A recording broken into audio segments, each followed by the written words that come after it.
Hi, everybody, and welcome to the first Pride show of the new year. I'm Stephen Quadros. I am the Fight Professor. Alongside my broadcast partner, Bas Rutten, we're here in the freezing cold of Fukuoka, Japan, to present to you Cold Fury 3. But before we do that, we've got some red-hot news to tell you about. All you gaming fans are going to be blown away because we have the brand new Pride Fighting Championships video game by THQ, and it's available on PlayStation 2, and it is unbelievable. I'm telling you, Steven, you're absolutely right. I played the demo version of this game. The reality, it's like you're in there. The movements, the fighters, even the fighters look exactly like they are. For instance, if you would like to be Vanderlei Silva, you could be... Okay, you already are Vanderlei Silva, but if you guys at home want to be Vanderlei Silva, you can be Vanderlei Silva. Best game, it's a must-have. And it is available in February. And if you want to get more information on it, please go to pridefc.com. But tonight's show, what is the big story tonight, boss? I think it's about underdogs. I mean, you know underdogs, you're always the underdog, and I'm always the top guy, you know, top, high, go low. I go high, you go low, you know that game. Dan Henderson is giving away 30 pounds to fight the champion, Rodrigo Nogueira. 30 pounds, that's a lot of pounds. He's the only fighter, though, who ever beat Nogueira in mixed martial arts. But this time, he took the fight on a short notice.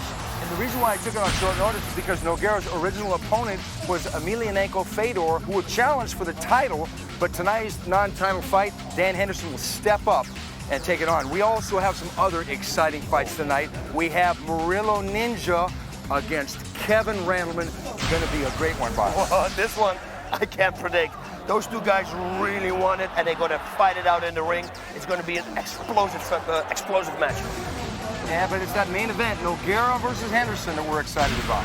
So keep your eyes glued to the TV set, because today could be the day that the underdog might win.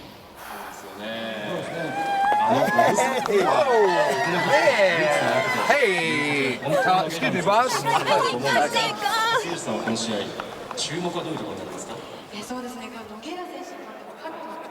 You're the man, Steven!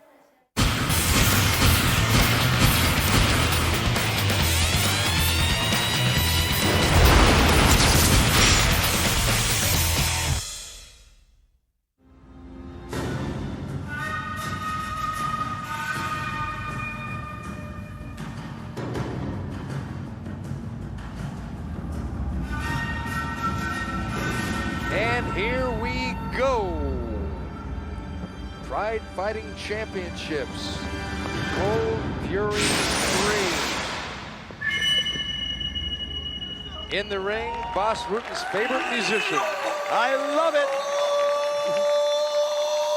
This is like elevator music.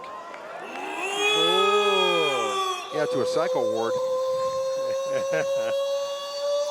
Talking about psychos. He is playing the Suzumi drum. Boss, you do a great impersonation of this gentleman, but we'll do it later. I will do it later, yeah. It's kind of rude to do it now. I remember me leaving a message on your answering machine with this. Yeah, I remember that. And I knew immediately who the message was from, even though you didn't say a word. And I started the message from here. Now it gets wild. Watch it.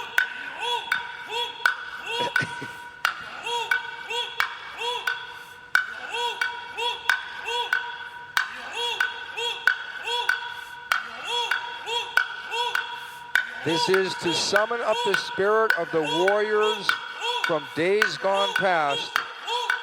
And we're going to see some warriors from days of present later tonight.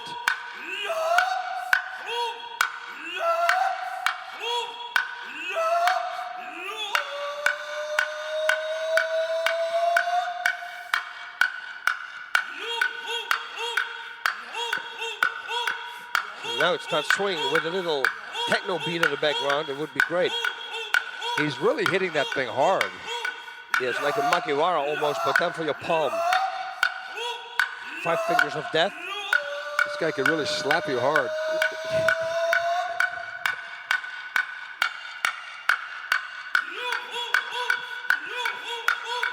I don't want to be his neighbor. If we practice, I mean,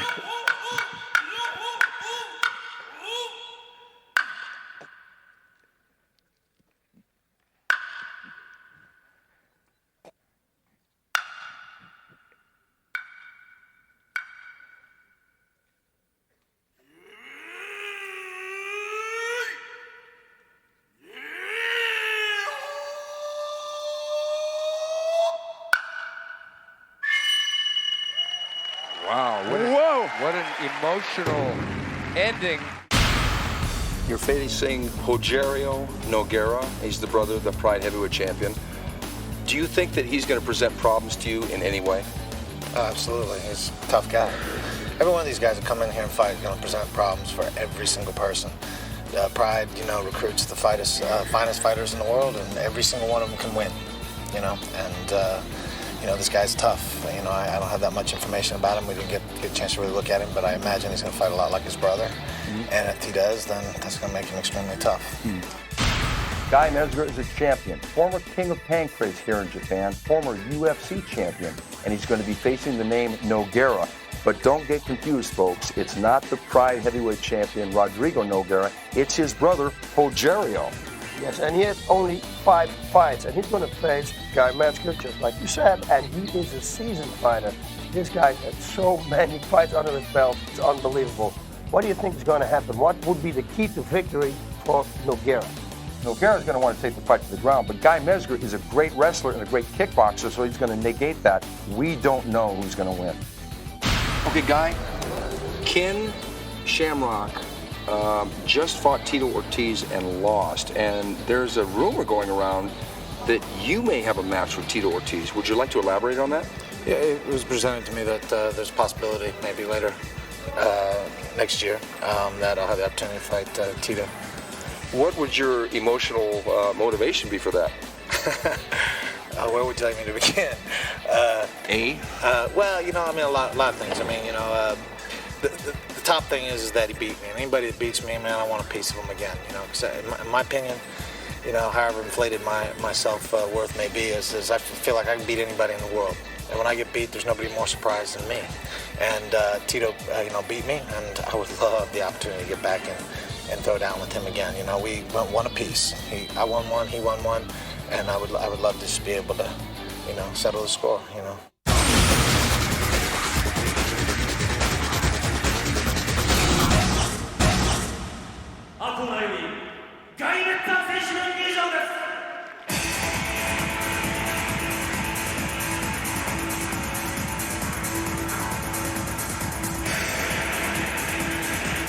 Okay, here he comes once again.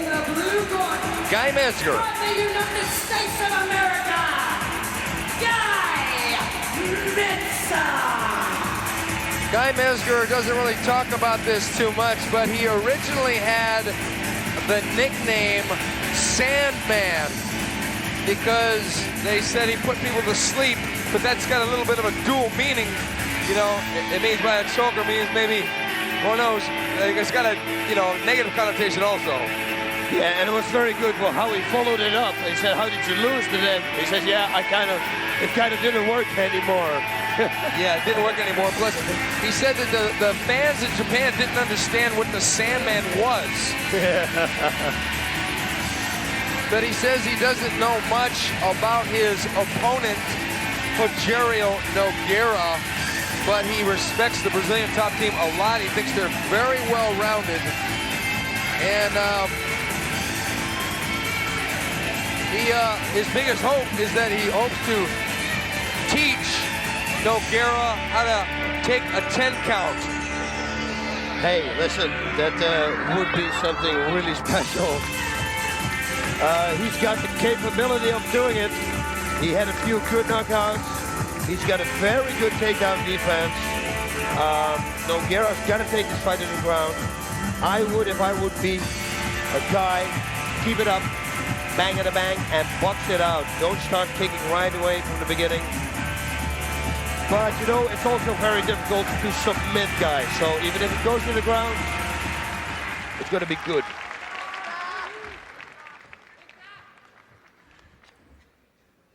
Antônio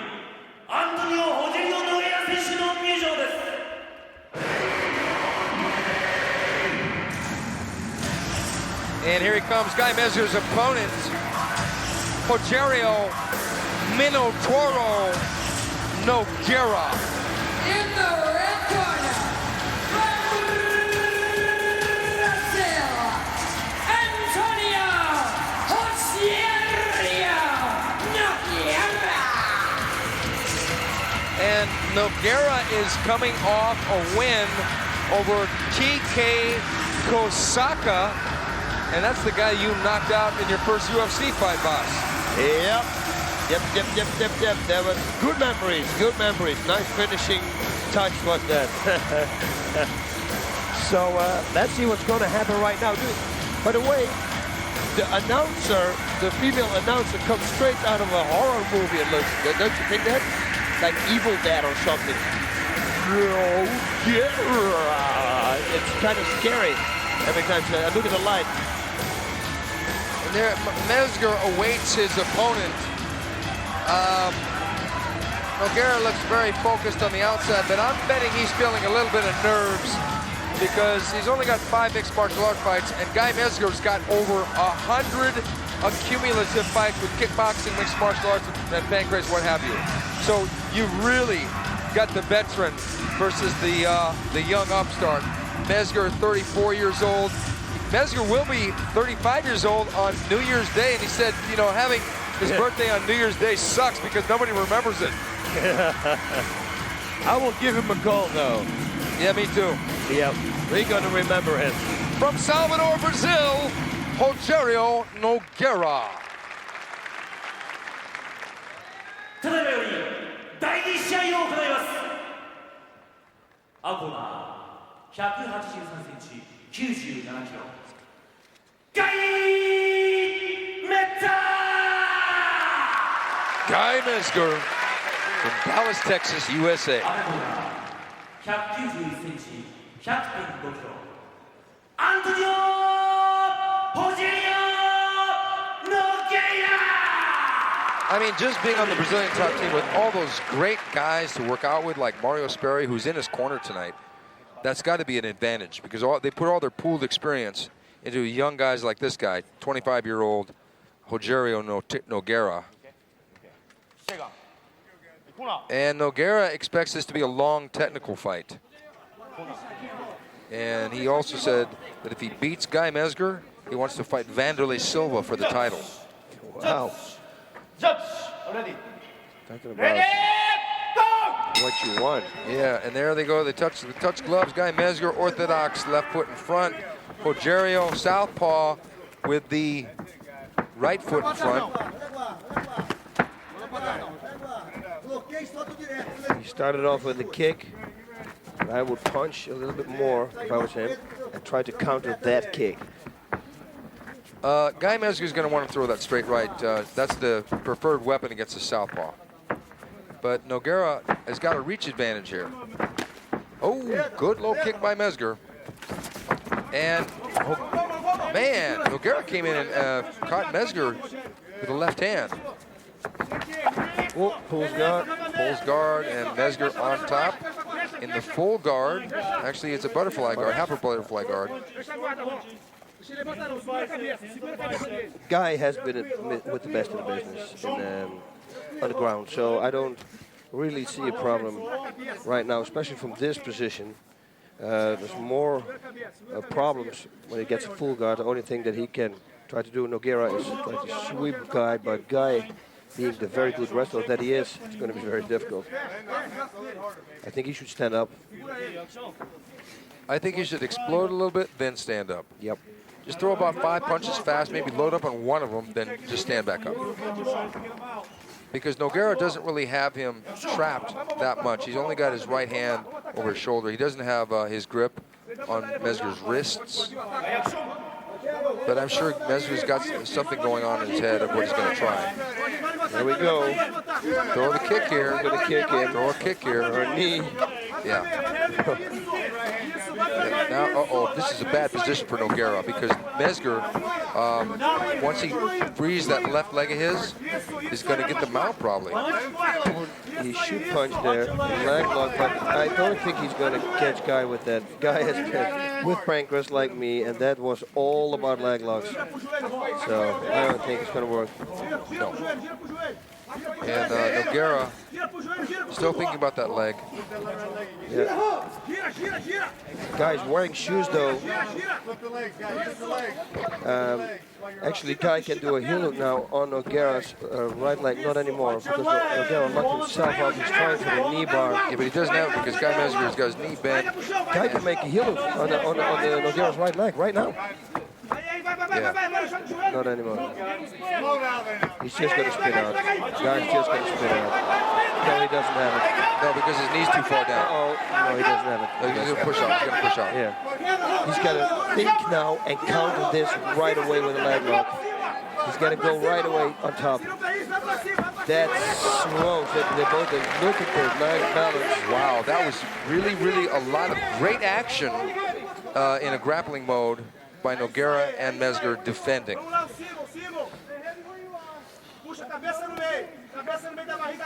Yeah, this is going to be a very high technical match. That's one thing for sure. Yeah, I don't think we're going to see a lay and pray in this one. I think that both guys are going to want to institute their game plan. And Mezger is showing Nogueira, hey, I got a couple tricks up my sleeve. Yeah, when he was on the top, it looked like he almost went for an armbar.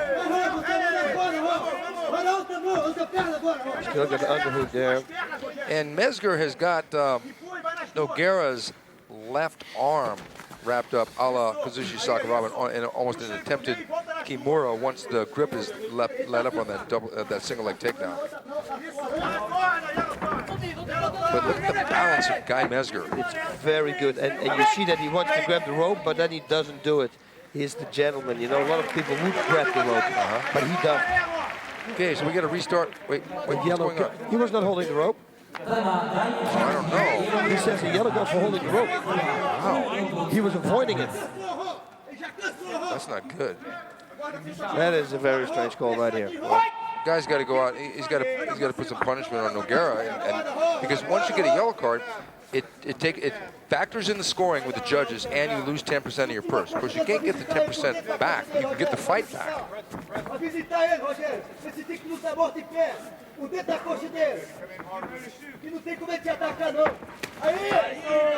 a good kick there. Boss, how much of a factor do you think age is going to be with Nogueira being about almost 10 years younger? It's always an age, after a certain age, like after 34, 35, you know, your body doesn't recover that fast anymore, and age is a big factor. Later on in the fight, for sure. You get more knowledge, always, when you're older. Ooh, that was nice. Just missed.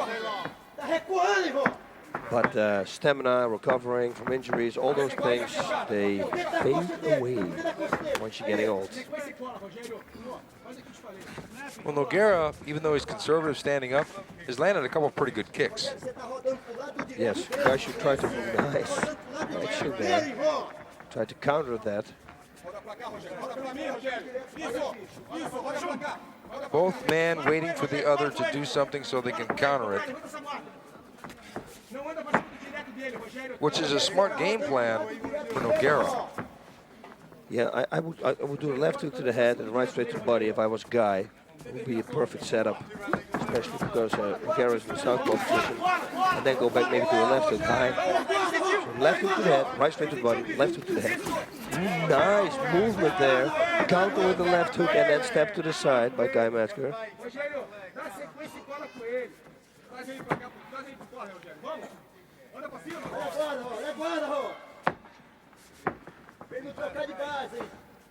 Yeah, he really should try to go with the right straight to the body too. It's a nice little setup. It's difficult to counter. It seems that Guy respects the punching of Nogueira because he's not trying to mix it up with him. Front kick there by Mezger.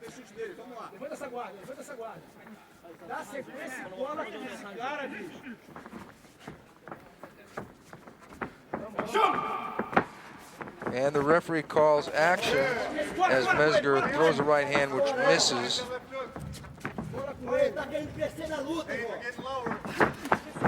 Low. Did Nogueira get caught there by a punch? I don't know. It slipped. Went too fast.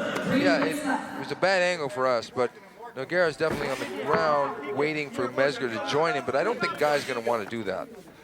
Guy should just do what he's doing right now. Kick it. Kick the leg. Because with the shoes, that's going to protect his feet a little bit more.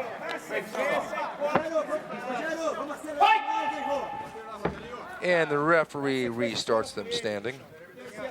Nice. High kick, but a nice block also. Yeah. But he's letting him know that anything can fly upside his head at any given moment. And that keeps Nogueira thinking. But Nogueira doesn't seem phased or rattled at all here. He's very calm, very patient. But so far, both have been a little bit too patient.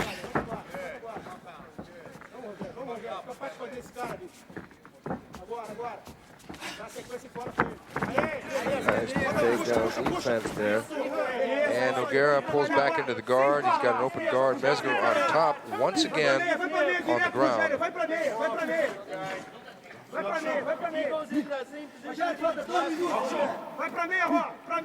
Guy should push himself away, create some distance, start punching.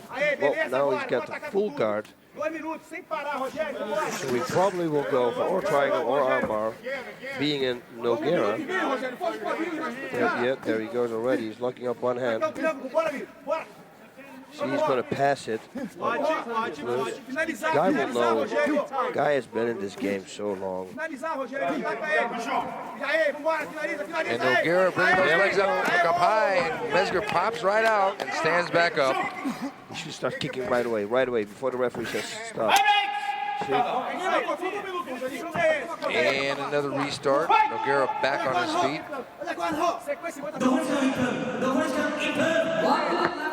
We've got 1 minute left, and as we expected, this is a close one.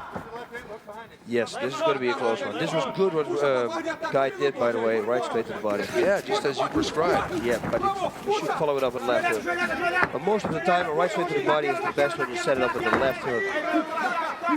Because it will block the left hook. And if you hit somebody with a left hook, the right straight is a hit for sure, since the straight is always longer than the hook.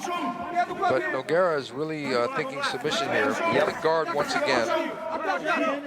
He's going to go armbar, he's kicking his hips. But I don't see him grabbing Mezger there.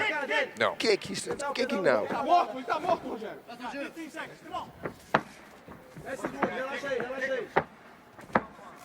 Well, Guy Mezger took this fight on 2 weeks' notice. I wonder if stamina is going to be a factor because of that. Always. I mean, come on. I wouldn't take a fight on 2 weeks' notice. But you know, with those people like Guy, they train all the time. But really, to get in shape, you need to have a basic stamina and then train for about 4 weeks. But your basic stamina has to be there already for like 70%. And then 4 weeks of going hard, that would be good. Okay, Mario Sperry giving some instructions to Rogerio in the corner. Rogerio did pretty good standing up, but he tried for that knee bar here. But Mezger, as you said, boss, from all his years in Pancrase, is really savvy to defending that move. Yep. The thing is, Guy is wearing this knee protection, which makes it more difficult for him to slip out also. And the shoes, of course. And oh, this is holding the ropes. Maybe they meant that. Yeah, he did hold the ropes. Yeah, you know what? And they didn't really cut him a lot of slack on that. It wasn't like they gave him a lot of warnings, but he did hold the ropes, and it did defend him from going down a little bit. So now we understand why they gave him the yellow card. Yeah, still I think it was strange because he came in at a way too late. But hey, we got 2 more rounds of 5 minutes. Don't forget, folks, coming up later, we're going to be announcing a couple more items that'll be available on the Pride website, and that website is www.pridefc.com. So stay tuned. Got some goodies for you.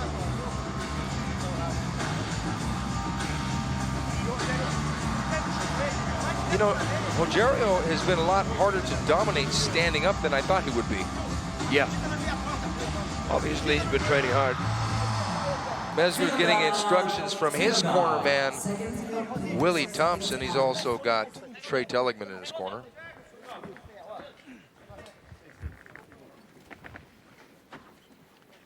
And here we go for round 2. Mezger right there, Nogueira right there. Touching gloves again. Do you think Mezger's going to explode here? I think he's waiting. He's waiting for the right moment. Getting a bang, bang. He's got to make short, fast combinations. Nothing complicated. But try to counter your opponent. That's something that you always have to do, because once you let him in his game, that's not good. The Brazilian top team members come primarily from a jiu-jitsu background, but they've been amply tutored and brought up in their stand-up by Luis Alves. I think he's done a great job with these guys, teaching them how to kickbox.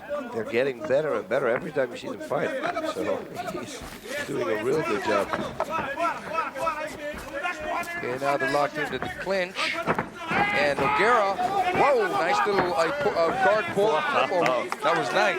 Nice, you see. The balance of guy is unbelievable. Yeah, but Nogueira, it was a tricky move. We tried to pull guard, then flip him over at the same time and sweep him. And Mezger said, let's get back up and kickbox.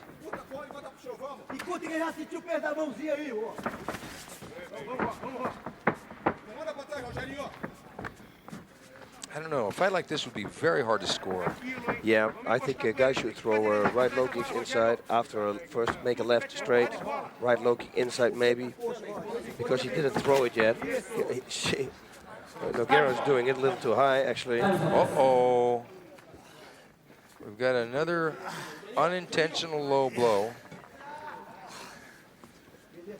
Guy doesn't look decimated by that blow, but he's going to get some time to rest.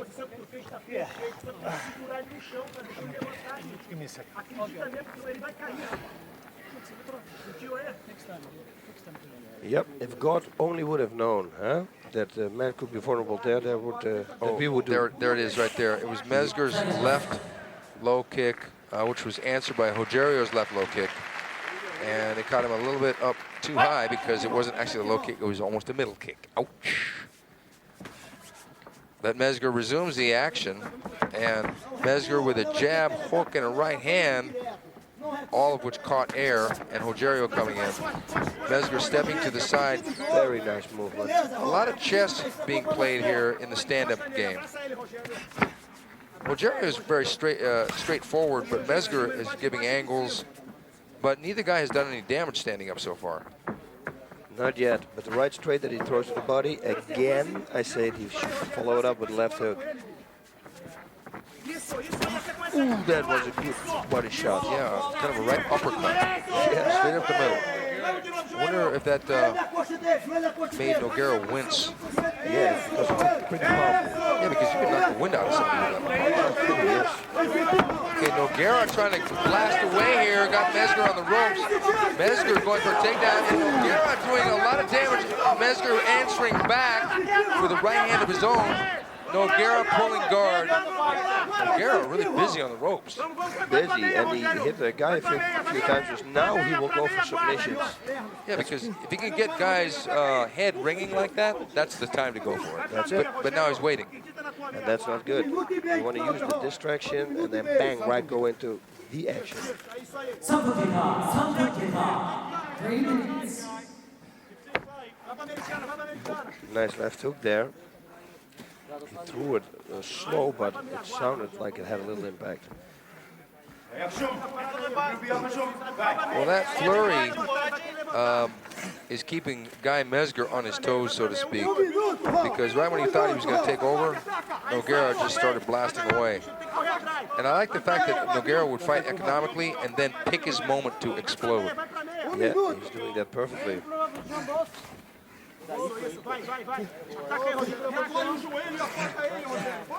Yep, this is going to be a difficult fight to score. Occasionally in the Pride Fighting Championships, we're joined by our resident judge, Matt Hume, and he's the expert on breaking down the whys and the wherefores of how the Pride Fighting Championships are scored. The fights here at Pride are all scheduled for 3 rounds. The first round, 10 minutes. The second 2 rounds, as Boss has said a couple times, 5 minutes each. And there's a left hand by Nogueira. And the main criteria for winning the fight, if it doesn't get ended in a submission or a knockout, is that the judges look for who tries to end the fight. Oh. And right then, Nogueira was trying to end the fight. And Guy gets a nice trip takedown. He should start doing something now because we got only 30 seconds left. He should explode. Do something. Win this round on the scorecard. But yeah, like you said, we scored a fight here at the Pride Fighting Championship throughout the whole fight. Right. But still, it would be good to finish strong, especially the second round, which is very close to the third. Yeah. Well, Guy Mezger has been in a heartbreaking situation before with a member of the Brazilian top team when he fought Ricardo Arona last year at our Beasts from the East show. He did so well, almost knocked Arona out in the second round and kind of dominated the first 2 rounds and then faded. And in that third round, Arona got back in the fight. So in some ways, even though it's been close, this third round is probably going to dictate who wins. Whoever wins this round will win the fight, providing it doesn't end in a knockout submission. Here they are brawling on the ropes, but Nogueira really trying to do something there and forcing Mezger to try and attempt to take down.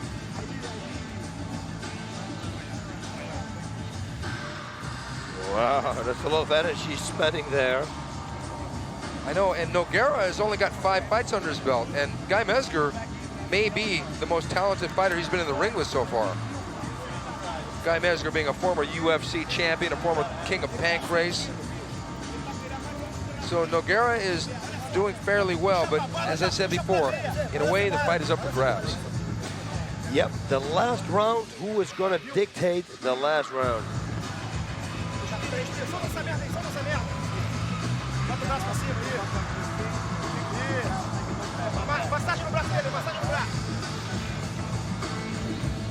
Who can pull it off?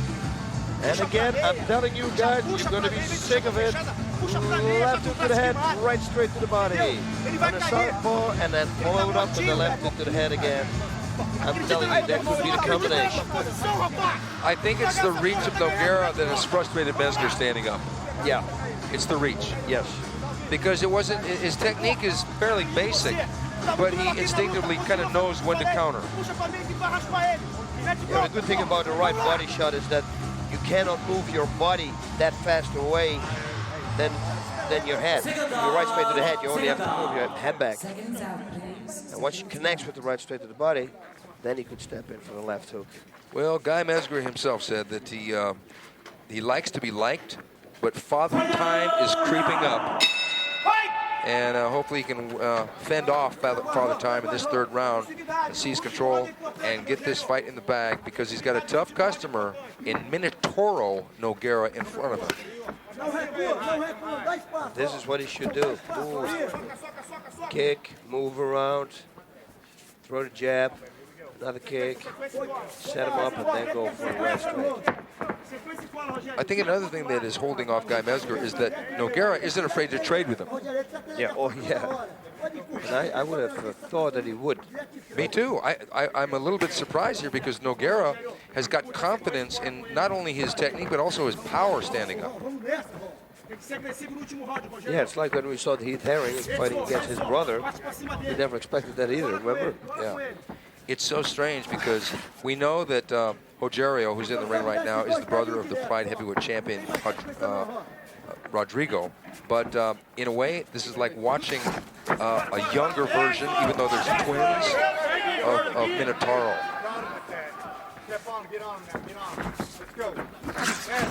Nogueira really trying to get busy here with his strikes against Mezger. Mezger slipping out of the way. Yep, he's stepping out of the line of fire, so to say, and he's doing it perfectly. He's got to boost it up now. He's got to go. He's got to throw it out, everything he got. Yeah, I think Mezger's got to jump on him. He's got to just take it away from this guy. He's got to get in close is what he's got to do, because if he stays on the outside, Nogueira has got more of a punching advantage. That's it. This, he should do more. So now instead of the high kick, make it a right low kick inside, and then follow it up again with a punch. Tried to time that right hand, but it was slipped by Nogueira. Nogueira with the shot, Mezger with the sprawl, and nice going to the side mount. He's got the side mount. It would be time now to throw the knee, and he elects to stand back up. Something happened. Guy was motioned to something. I don't know what. I think it was the way he was holding onto his shorts. Okay. But, you know, time is running out. I mean, it's been a technical match so far, but they've got to turn up the steam here.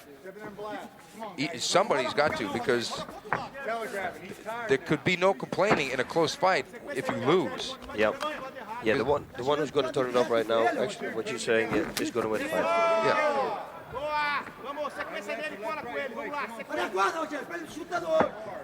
Somebody's got to make a move here, and it's Mezger coming in with a double left and a right hand. He's got to pull it out. Keep going now. 3 minutes into the round. Okay, we got 2 minutes left, and we're thinking, turn it into Gotti Ward here. Go for the gusto. Let him fly, folks. Yep, both of them. Ooh, good. Good body kick, but he's got to be more, as you said before. He's got to follow it up. It's a good left straight. He missed, though. There's been a lot of missed punches in this fight. Yep, and that is because they're both well skilled. They move, head movement. You know, also, when you spar and when you train with gloves, it's more easy to hit somebody than with these gloves. Yeah. That's true. Uh-oh. I hope that we don't have another ouch. Yeah, and now I think, suddenly I think about something. Guy got a yellow card in the first round, so he really got to turn it up now. Yeah, guy's got to try and dominate the last bit of action here. We got 1 minute left. 1 minute left in the final round. But right here is where he doesn't want to let things fly, because he could get arm bar. Yep. He's going to do the same thing as he did in round number 2. Get out, get up. Yeah, just get out, make him stand up, let him stand up. Now, quick, go.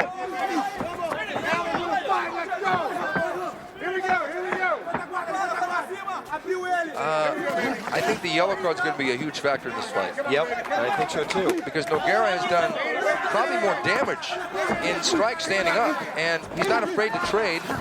And they got 30 seconds left. Oh, Nogueira trying for a roundhouse kick, which almost turned into a knee. Nogueira blasting away with that left leg. Nogueira on the offense. They gotta go. They gotta go. There you go, right straight to the body. Follow it up with the left hook now. Well, the sand is winding out of this fight, and it looks as if possibly Nogueira has done enough to win. It was a real close one. Yeah, but with that yellow card, yeah, it could be Nogueira. Yeah, but I wouldn't call this fight a war by any stretch. No. It was a very technical match. That's one thing for sure. Here we go. See some replays. Yeah. See, a lot of missed shots there by both guys. Nogueira coming in, but missing most of those. And here's Guy Mezger throwing the left kick and catching with Nogueira with a short right, but it didn't even phase him. And then the left hook. Nogueira just isn't even phased by Mezger's punches here. And Mezger bringing the crowd into a little bit of a appreciation there.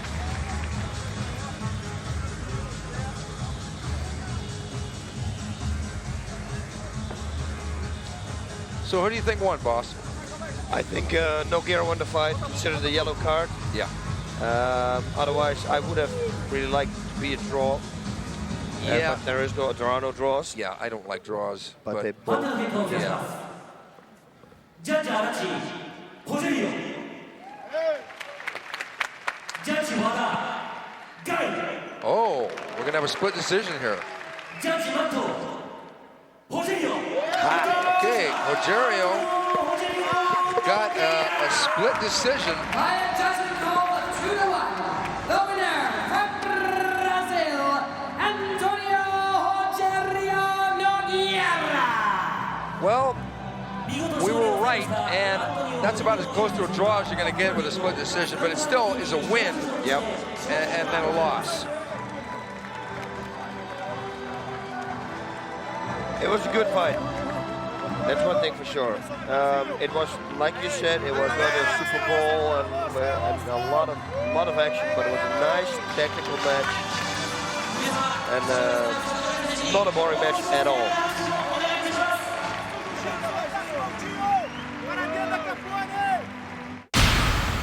I'm here with Ron Waterman. Ron, you're fighting in Pride. What does that mean to you? It's the opportunity of a lifetime. I'm ready to go. This is something that I've looked forward to for a long time. I've been in the UFC, I've been in Pancras, but Pride to me is the Super Bowl, and I'm here. I'm ready to go. And what weapons are we going to see from Ron Waterman tonight?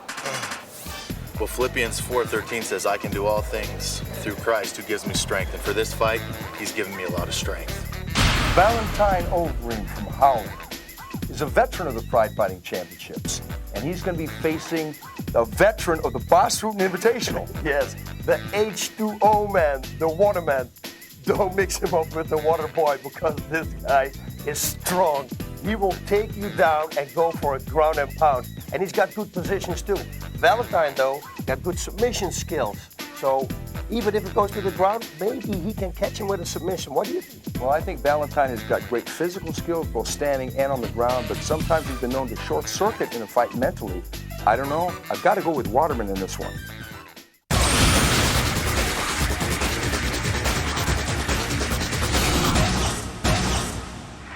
Did somebody say action?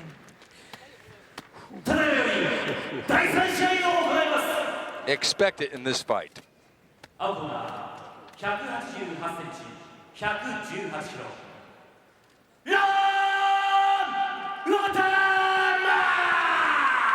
Ron Waterman has got to be the biggest and probably strongest guy on the card tonight. Strongest for sure. I trained with him in my preparation for my UFC fights in Colorado. Very strong. And what Valentine has to do is exploit that strength and turn it into a weakness. That's it. Make him tired. They will probably saying special rules right now because we got 22 pounds weight difference. But let's see if they tell us, are knees allowed on the ground or not? Yes, they say yes, knees are allowed. So Valentine, that is pretty a tough thing to say. It's pretty gutsy of him to accept that because you got this big, huge 260-pound guy in Ron Waterman. Ron Waterman is a destructive fighter. Ready, go! Okay, Waterman has said that he knows that Valentine's going to want to keep this standing up, but Waterman, a former All-American Division II from the University of Northern Colorado, is probably going to take it to the mat at will. He's very strong, man. He took me down like, oh, hey, I'm back again. Nice. He's got a very good base, strong base. That is good for Valentine. He should get out of the corner. And it's a high shot by, and there he goes. Waterman gets the takedown. Valentine should go close the guard. That's one thing for sure, especially with the rules that knees are allowed.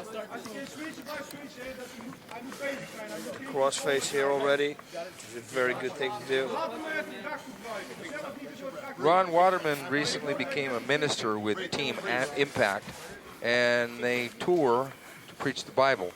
And I asked him if there was any of a contradiction between what he does for a living and how he preaches, and he said that God needs people from all walks of life.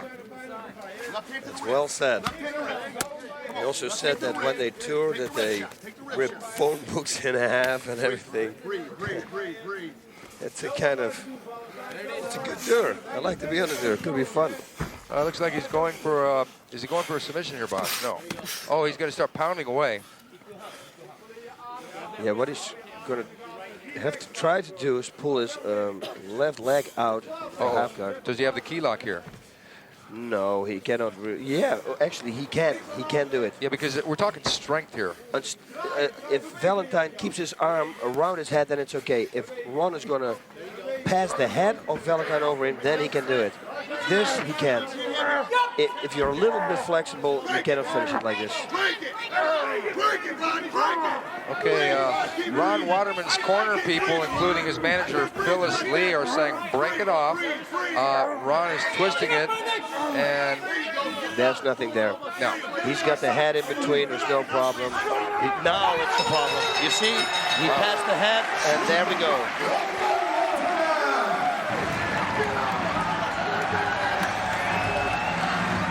You know, boss, we knew Waterman was strong.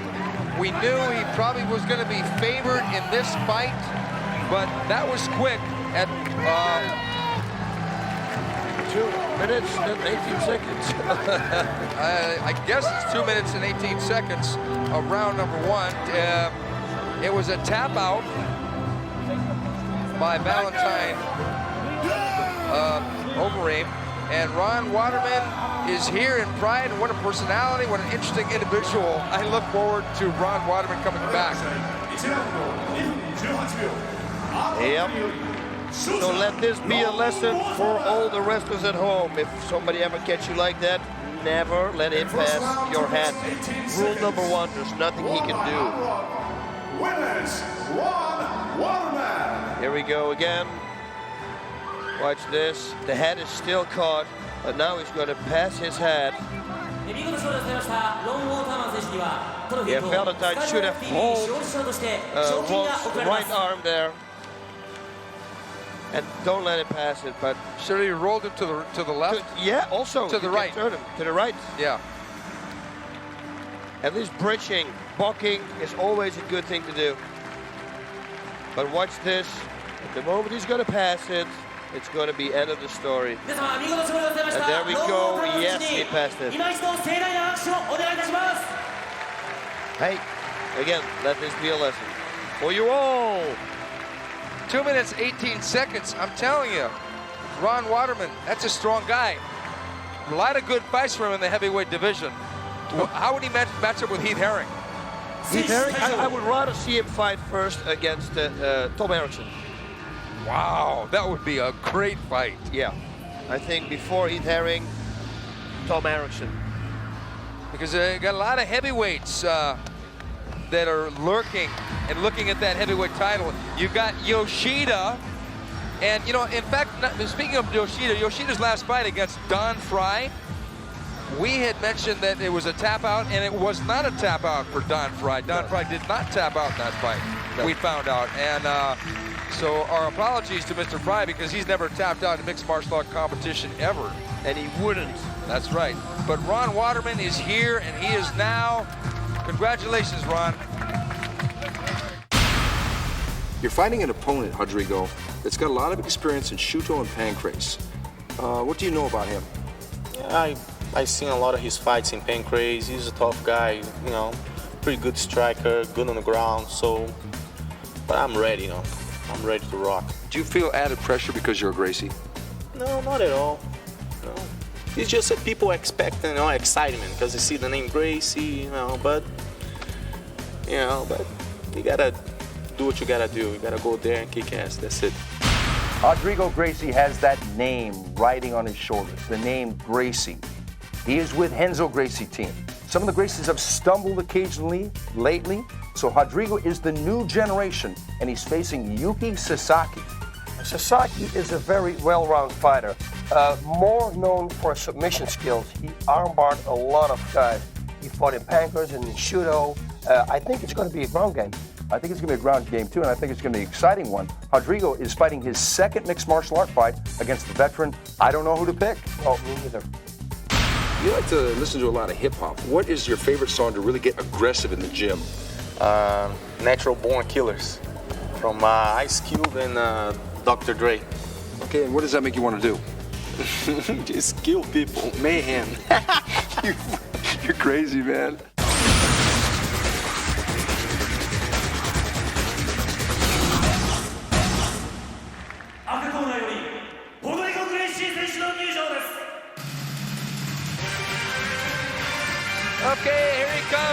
The latest, look at this guy. The latest from the Gracie family. The very enthusiastic Rodrigo Gracie.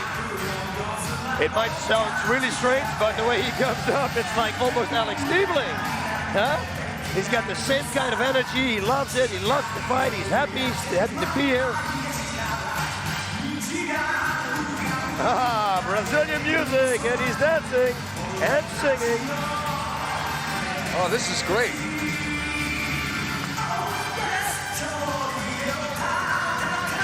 Man, I've never, you know, Enzo Gracie, who is his mentor right behind him, has got a lot of enthusiasm, but this guy's got way more enthusiasm than any Gracie I've ever seen.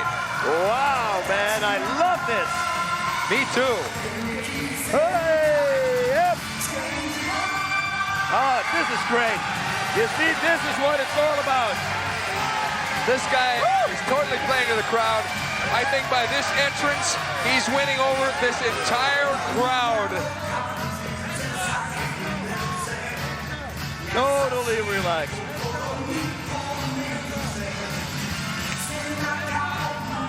This guy loves the limelight, and that's what it takes. It's not just about fighting in this game. You've got to bring a little bit of special ingredient in besides your technique.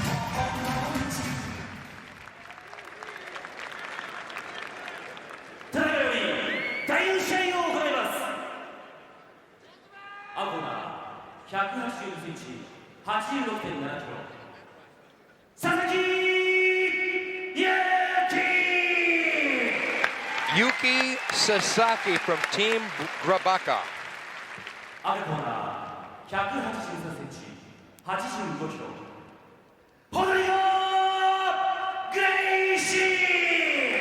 Rodrigo Gracie is one of the most focused and relaxed guys I've seen on this card so far, boss. And happy. Yeah. He is happy to be here. He's definitely got his own style for coming out there. I mean, that ring entrance, that's up there with the best ones. Which was, by the way, a Japanese song. Can you believe it? And he was singing along with it. Yeah. Endearing his crowd, endearing himself to the people here in the audience. Immediately.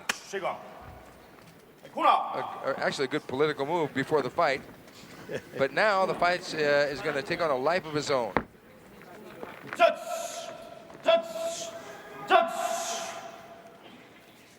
Ready, go! Man, I'm going to expect something here. Look at this. Look at this. Takedown defense by Sasaki and a wild shot there by Gracie. They're into the clinch. And Gracie will be patient here. Looks like Sasaki even wants to try to put him in the corner and even go for a throw or something. Because he closes his hands. Nice body shots, which is a good thing to do. Just keep going at it. For it. Rodrigo Gracie is a self-admitted family man and a homebody, and he likes to play video games. His top one is Jedi Knight Outcast. But speaking of video games, I just wanted to tell it. There it is, right there. The Pride Fighting Championships has finally is going to release a video game February of this year. I only hope that he's going to keep fighting then instead of being home playing the video game all day long. Because that video game, if you like the action you see here, folks, you're going to love the Pride Fighting Championships video game, put out by THQ. There was an overhand right. Really overhand. Call it an overhook right. Yeah. Nice knee to the body. That Good was liver shot. That's the first shot of the evening, ladies and gentlemen. What was that, the liver shot? The liver shot. Oh, that's another shot. They have to drink it home now. The crowd is so silent, it's eerie. Yes. Gotta watch out what they say. That's right. We could practically whisper our commentary right now. High break! Keep it distance. Fight! Who is going to make the first mistake? That's what it's all about here. Who's going to take it to the ground? And can one of each other finish the other one on the ground? I really don't know. I want to see it on the ground, actually, because Rodrigo, as much of a hotshot as he is, this is still only his second mixed martial art fight, whereas Sasaki has been around, he's got 18, 19 fights, and he's been in with some of the greatest fighters in his weight division. You know, having fought in Shudo and Pancrase.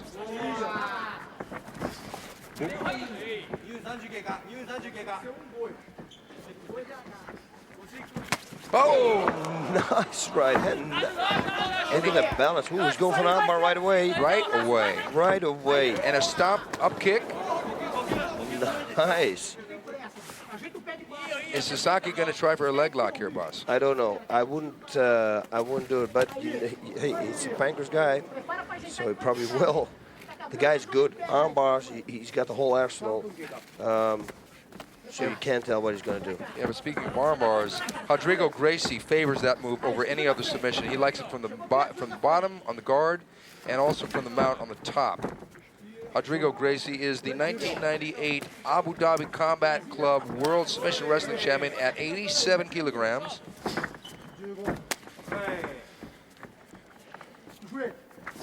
See, if you would play the video game right now, you could do the Sakuraba stomp, jump up him, and then double chop down.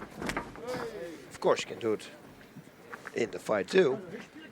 I'm just saying. Break, that's a good break. Are you saying that Sasaki has seen Sakuraba fight before? I think everybody in Japan has seen him fight before.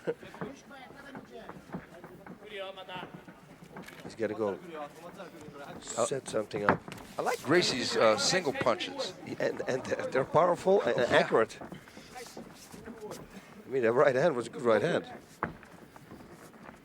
The last one. Oh! Look at this, man. Nice straight. Look, he's been working on his boxing. He's got some hands here. He connects with that. Oops. A nice little stop. It was like a check stop there by Sasaki, which stopped him in his tracks. Yeah, what he was really trying to do is set him up there for a takedown. You see it? Ooh, leg lock coming. Yeah, you do not want to give him your leg like that. Because a knee bar he will go for sure. Because once you get somebody in a knee bar, and even if he turns out, you can go over to all kinds of different leg locks. But going for just a simple heel hook, straight heel hook, that's a kind of dangerous thing to do because it's easy to escape. Well, Sasaki does have a couple of heel hooks victories on his record, but he's also got a toe hold, boss, and that's a move you like too. Oh yeah, I love the toe hold. I start loving it. Oh, Jesus. I start loving it after Funaki actually put me in one in my third match. And I thought, ooh, that hurt. Yeah. Let's learn that. Yeah. I want to apply that on other people too. Hey, Gracie with that stomp up kick. That's that up kick is favored by the Brazilian jiu-jitsu practitioners. When they lie in this position and the opponent leans over them, they crack that heel straight up. And there have been some knockouts from that kick too.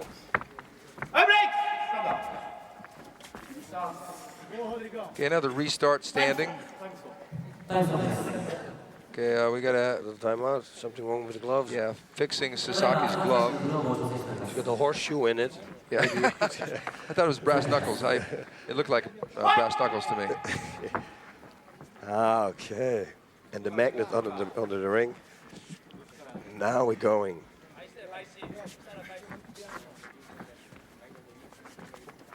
They're feeling each other out. And that's Sanae Kakuda from Pancrase fame in the corner of Sasaki.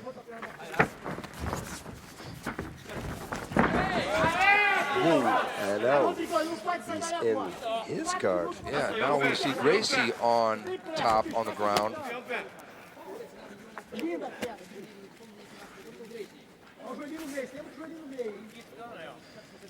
Yes, this is going to be technical. What's going to happen here? Can Rodrigo break his guard, do something, or just use some strikes, because his strikes are pretty powerful actually, and see if he can generate any power too on the ground with those strikes. Not like that, but maybe like that. Oh yeah, there it was right on cue, Mr. Rutten. You're the man.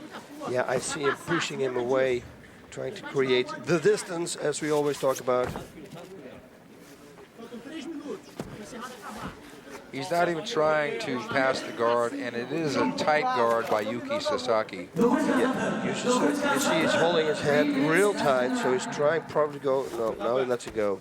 Otherwise he would go for armbar or triangle. You see, it looks like no. It would be strange if a submission this would have finished in a submission. I think it could be maybe later in the round. Somebody gets tired or something, or get hit, and is a little dizzy. But I think they're pretty even leveled. Yeah, I think you're right. I think that Gracie is actually the stronger standing because he's got what look to be some destructive punches. Yep. And Sasaki was very wary of those, but now they're on the ground, and Gracie's on top. Gracie's doing more damage to the ribs, but he's not going to stop the fight with those punches down low like that.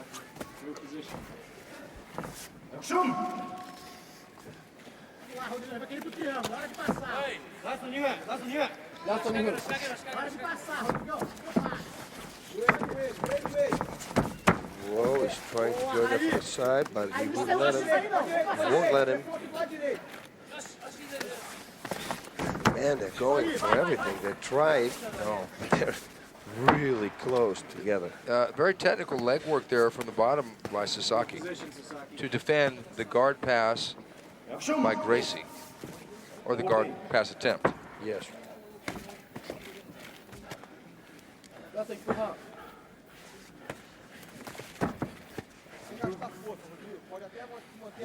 Here in Japan, the crowd, for the most part, is very well educated in the finer points of grappling and mixed martial arts. And right now, it's so silent here, but they're waiting and they're wondering, is he going to pass the guard?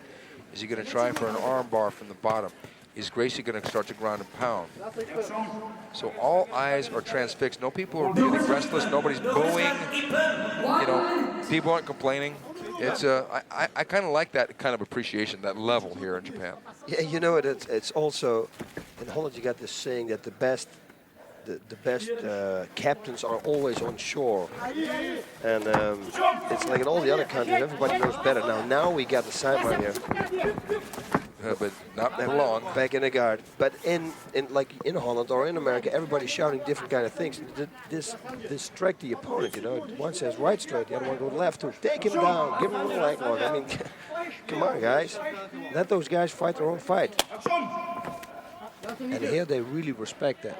Yeah, well, in the U.S. we call it backseat drivers. Oh, yeah.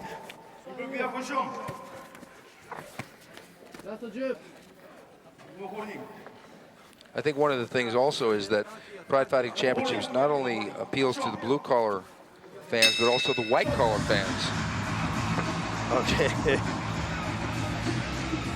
And not a terribly exciting first round, but nonetheless, we've got two really gifted grapplers in the ring.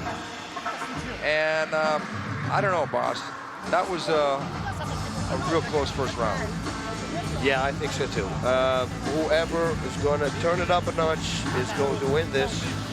And let me see from here. Yeah, I can't see Rodrigo. Okay, we see some replays now. There's that overhand right, and it was high on the temple of Sasaki, and it was a good shot, even reminiscent of the great Igor Vovchanchin. Bang. He kind of winds it up a little bit too much. And look at this, when he goes down, he goes right away armbar. Watch this, right away. You see, he tried it. So watch out for this guy. You make one little mistake, he's going to catch you. Yeah, but this guy really defended against Gracie. Yeah, oh yeah. Look at it, I like the shirt. Brutality. What kind of instructions is Kakuta giving to Sasaki here, boss? I think that he should, he would say, try to take him down and get a top position, half guard or side mount. But I think on his feet, he can't do anything right now. He cannot win the fight, or must be with a lucky shot. And on his back, he can't either. In the guard, he can. In Rodrigo's guard, he can. So he's got to go to a half guard or a side mount. That would be the best way. I'm sure that Enzo is saying the same thing. Exactly. Yeah. And don't forget, folks, we have got not one, but two tournaments coming up later this year. More on that later. That's right, we're going back to the Grand Prix. But let's go back to the fight. This is round 2. Sasaki versus Gracie. Round 2.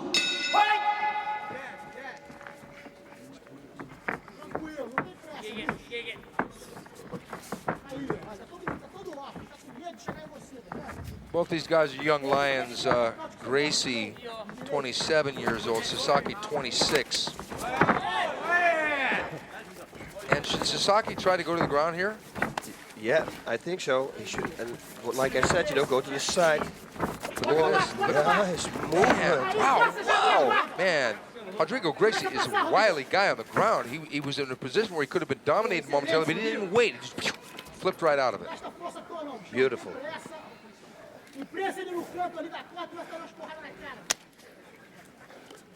See, he should continue doing that. Throwing that right hook to the head, or left hook, and then one to the body, to the head. Just keep going.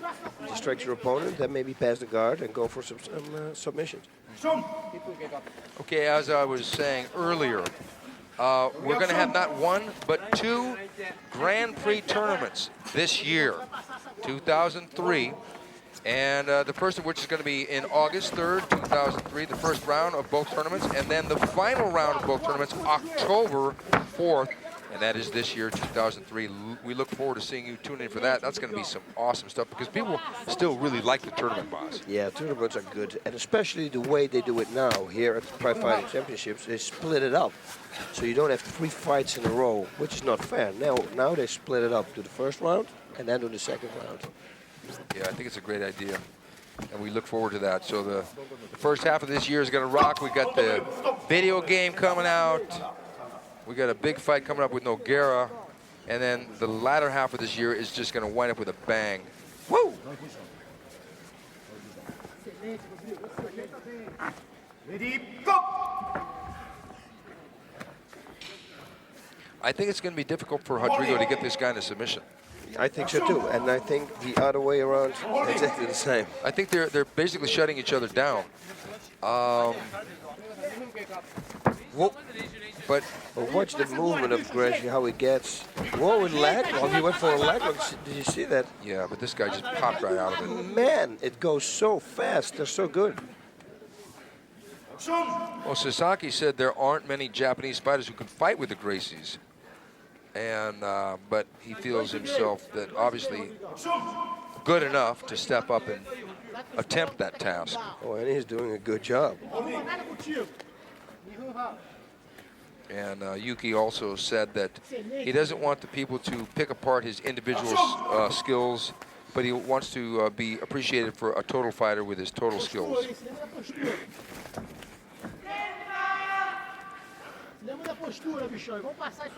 Sasaki had that big victory over Alex Stiebling in the second to last fight in Pancrase. It was a unanimous decision. Yep. Yep. When we went back to the airport, we actually saw Alex. You remember telling us that? Yep. Yeah, he looked like he'd been in a fight. Nice. You should throw those more.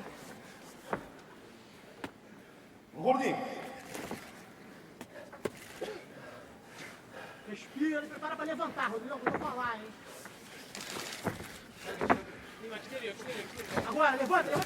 I don't know, we've seen one position only so far for quite some time. It's the guard of Sasaki and Gracie landing an occasional punch.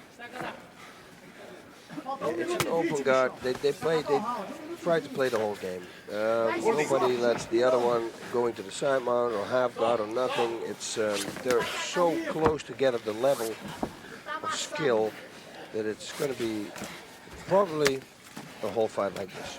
Yeah, it looks like it because so far we've seen it in the same position for quite some time. 1 minute left in the round. With 1 minute left, it looks like Gracie is in control of this fight. Sasaki, I don't know what he can do within his level of skill to dominate Gracie in order to pull this one out. No, I don't think he can do anything either. What he could do... Are they going to restart? Or are they going to? Okay, This there's is going to be a yellow card. Okay, There's you going know, to be a yellow card. that's a pretty good call because there wasn't a lot of action, and Gracie was trying to make action, so they gave Sasaki a yellow card. That will be 10%. Oh, they're both getting yellow cards. Okay. Well, that's interesting because, you know, I guess the referee thinks that as he's making a statement that it takes 2 to tango here and 2 not to tango, and evidently he thought they weren't. And there's a kick by Sasaki. And he shooted that more because Gracie Rodrigo was wide open for a level shot. A liver kick. That was a little bit too conservative around for the referee and probably for the crowd too, because there wasn't a lot going on.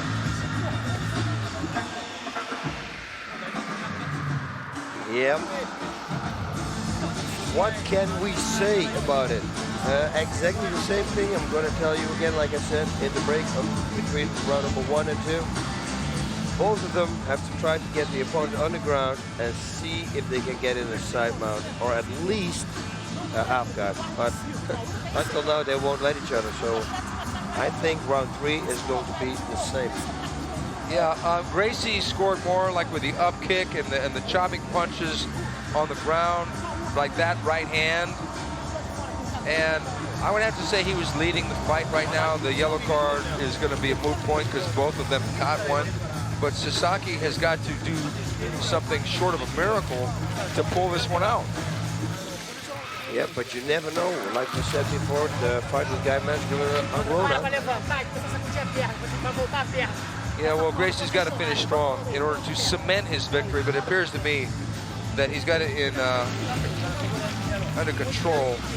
And Sasaki seems like he's pretty much gone into like more defensive fighting than offensive fighting. I mean, he landed a couple low kicks at the end of that round, but you know, for the most part, he's just countering. Yep, that's it.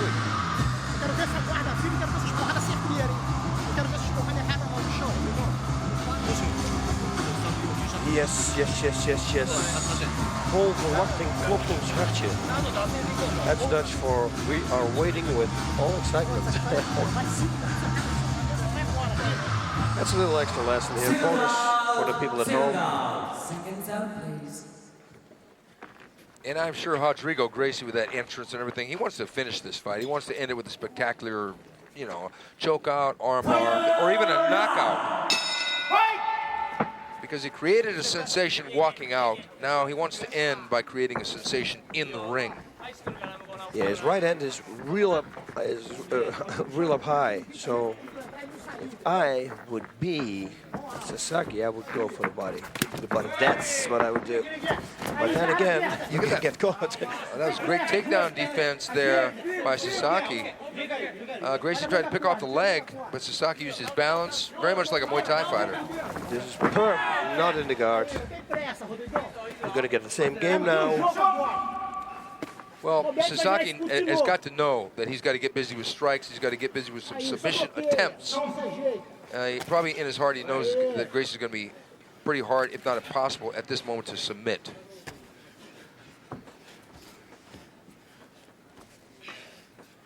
And again, the crowd is absolutely silent. It is. It's a very strange experience. They're careening here for another yellow card if they don't do anything. Yeah, he's got to do something. Grab a leg, do something, go to the side. Well, Gracie with that upper right hand, that was nice, but he's working for heels on hips, but it's not going to work because Sasaki's back will be to the ropes, so it won't be able to push him anywhere. Olha aí, já tem 2 minutos, faltam 3, o cara tá morto, bicho. Se bobear, pega esse triângulo dele nele mesmo. Well, we've all got our preferences over where is our favorite grappling-oriented mixed martial art fight. Now those missed, but he's trying to blast his head off with that heel. Yeah, and if it's a hit, oh yeah, that could be it. That's right.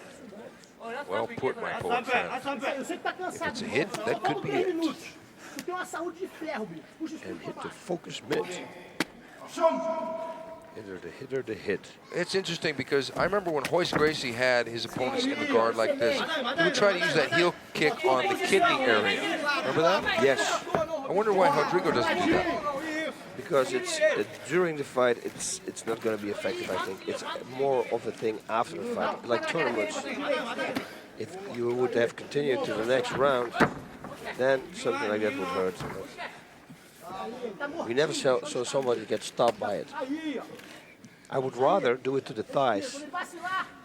Right. Rodrigo popping that kick straight up again, and the referee getting them back on their feet. They really got to turn it up now. Yeah, they really do. They have to. Let's get a go. Come on, left, right, straight, bang, left, quick. Yeah, right. Bow! Maybe if we should make the sounds. If they were from Holland, they would do that. Yeah. Listen, man, if I get that remote control in my hand, there you go, you see, I would deliver kick punches the whole time. You are a funny man, boss. Pride game. Never, never, never, never.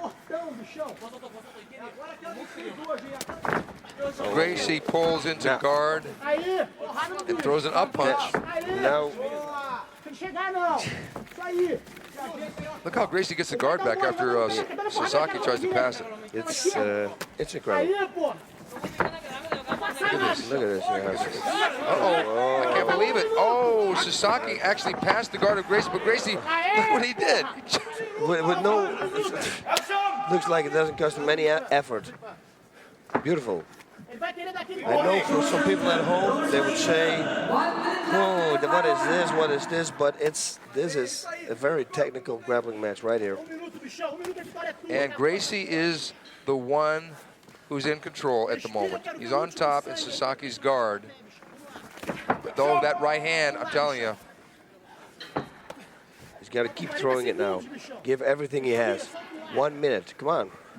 Throw punches. Bang, bang, bang. Let's go, 30 seconds. What is 30 seconds in a lifetime?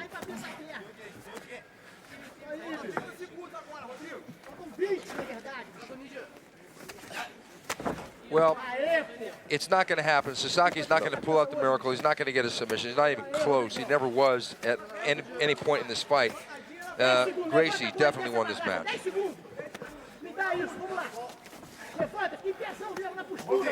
Yep, I got to go with you. Yeah, definitely Rodrigo Gracie got this match. But you know what? It just was not an exciting match. I mean, they stayed in. I mean, they reversed each other a couple times. For the hardcore, this would be a great match to watch, especially if you train in jiu-jitsu or submission wrestling, because there was a lot of really finesseful moves in this match, but neither guy was on the verge of finishing the other guy, and they would hang back rather than go for it. Yep. But Gracie definitely did enough to win. Yes.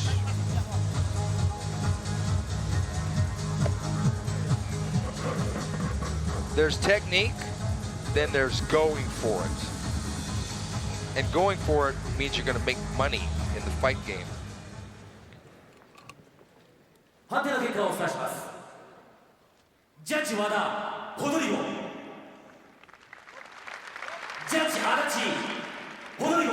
ジャッジ西、ホドリゴ。よって勝者、ホドリゴ・グレイシー。A unanimous decision. Unanimous judgment call from Brazil, Rodrigo Gracie. That's right, folks. It was a unanimous decision for Rodrigo Gracie. I'd like to see Rodrigo Gracie work more punching combinations and maybe knees to the head. Yes. On the ground.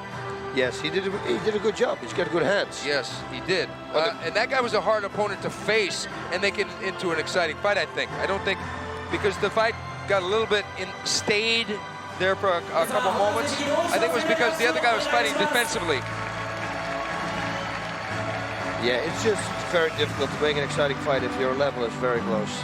That's it. And even if you try, because you saw how many times he tried to pass the guard or tried to go for the side mount, but every time he got pulled back.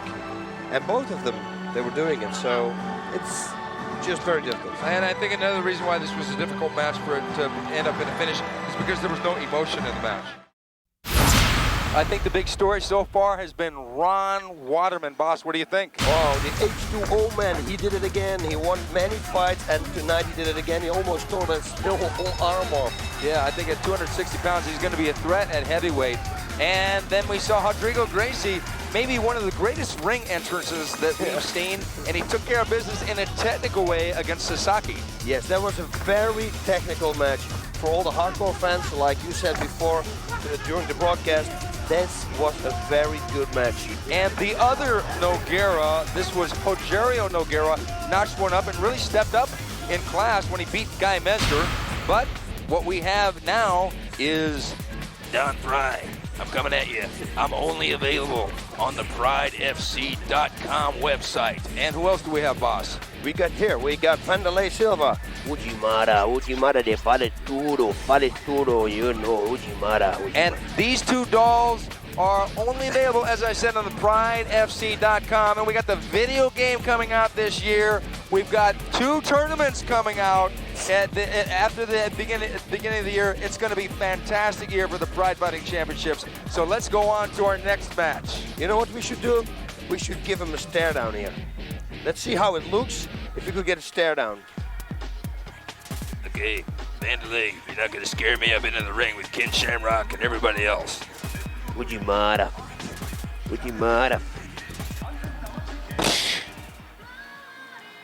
Oh! Oh! Volk Atajev from Russian top team. He is a star student of Volkan, and he's going to be facing a tough guy from Holland. Yes, the demolition man, that's what they call him, and he has been doing his job very well lately. What to expect of this fight? One thing for sure, Alistair really goes for it. He's not a boring fighter. We don't know a lot about Volk, but I think that this fight could be really exciting. Well, Alistair has improved his ground game and is going to need it because Volk is a Sambo expert, but they say that Volk is a whirling dervish with flying kicks and all kinds of craziness standing up, so we don't know who's going to win this one.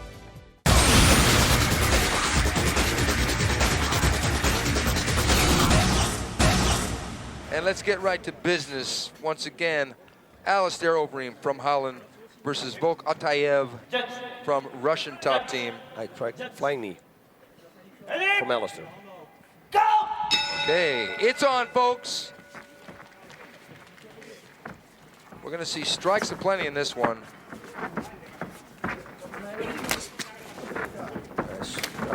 Oh, look at the duck and the slip, and wow. Man. That's good. It's aggressive and technical already. Alistair got one nice counter there from Alistair. And they lock up. Look at that. Sambo throw.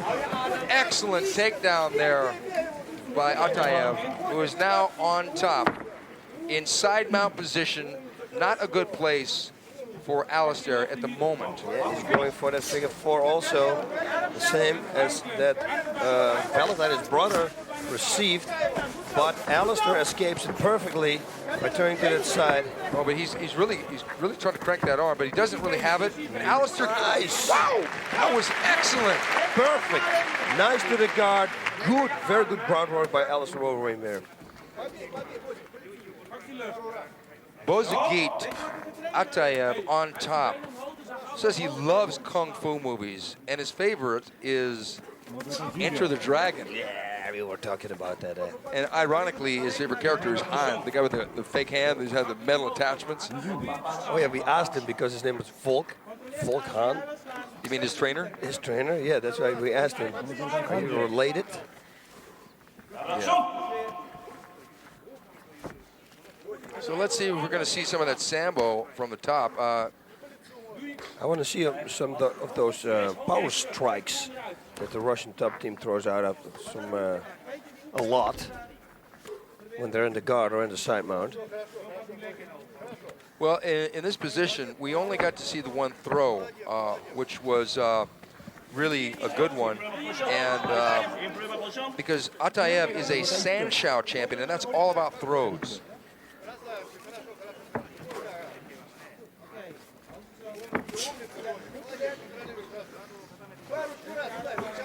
Well, we've really gotten into a complacent position in the match right now. Yes, they should restart the match. Yeah. Put them up, bang. Yeah. Because this is not working. No. What started off to be so exciting and electric has turned into like a bit of a meltdown.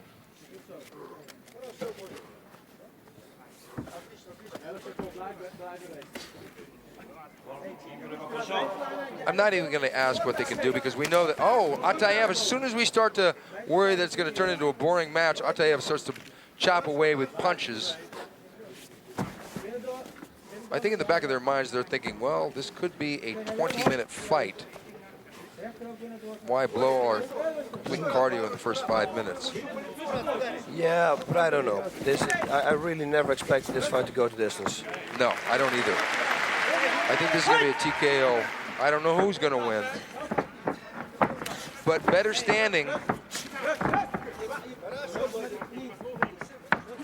Oh! That was beautiful! A right spinning heel kick. And it dropped Alistair on the seat of his pants momentarily. But he seems to have recovered. We have never seen that fight, that kick land in the Pride Fighting Championships. That's the first time I've ever seen. Wow. Whoa, and how he recovered. He took him down twice. I hope for Alistair now that they're going to restart it in the same position on the bottom. Yes, they are. Because he was in a good position. That was a fast spinning heel kick. Yeah, I'm surprised that he was able to get up. Out of nowhere. It was on his defense, actually. He had his hand up, but his heel was just behind it. You know, as I said before, my stat guy, James Hurth, told me about that kick. And I thought, well, I got to see this because spinning heel kick is not really the kick of choice in mixed martial arts. Very nice ground control here by Alistair. Yeah, that kick was... Oh, man. And he had also a back kick, you said, eh? Yeah, spinning back kick. So maybe he can surprise him with that. Maybe Alistair wants to keep this fight on the ground because right now he's in a good position with the side mount. And he's got good control. He's tall, but for a tall guy, he's got very good control. Oh, he blocked the arm there, so probably now he's going for that same armbar. Yeah, the figure four. Yeah. I should start punching. That's it. And make haymakers. He should start throwing the haymakers. I'm just waiting for Atajev to try and escape this particular position. Halfway through the round, and it's amazing that Alistair was able to recover from that kick. Yeah, but like I said, I don't think it was a full hit. It was, he had his hand up, but the heel was, I think the heel hit his head, but because he had his hand up, it took the power away a little bit. If he would have had his head down, may have been a problem. A big problem. Yeah. He should keep doing this knees. This is it.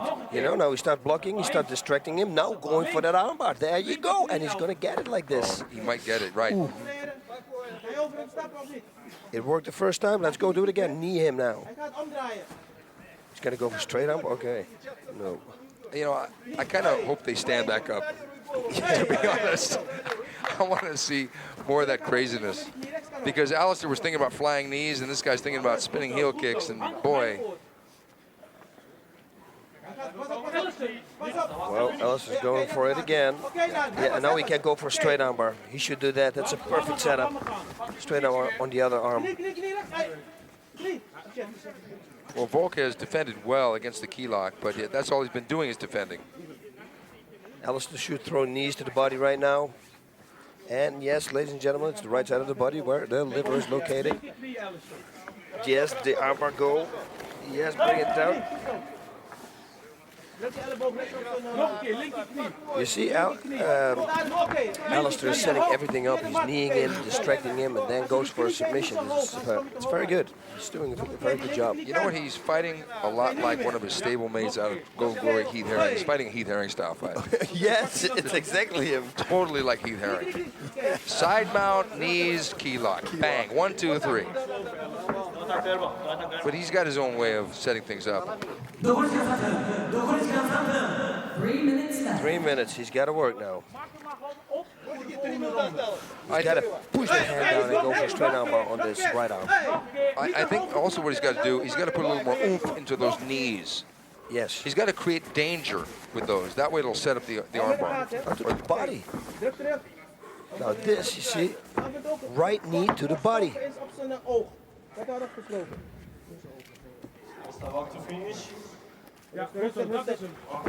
I think they're dangerously close to being restarted standing. As a matter of fact, now that he's just locked him up here. You should keep doing it. You should keep moving. Yeah. But use the body. Why doesn't this corner say go for the body? Well, is he going to try for the mount? Yeah, or it looked like an arm race. I don't know. This, he grew so much in like 1.5 years. Unbelievable. He got so much better. He was already good, but now his ground game is really getting there. Well, what I see so far of Volk is that even though he had some pretty amazing strikes standing up, on the ground, he's not quite to the level of his teammate, Fedor Emelianenko.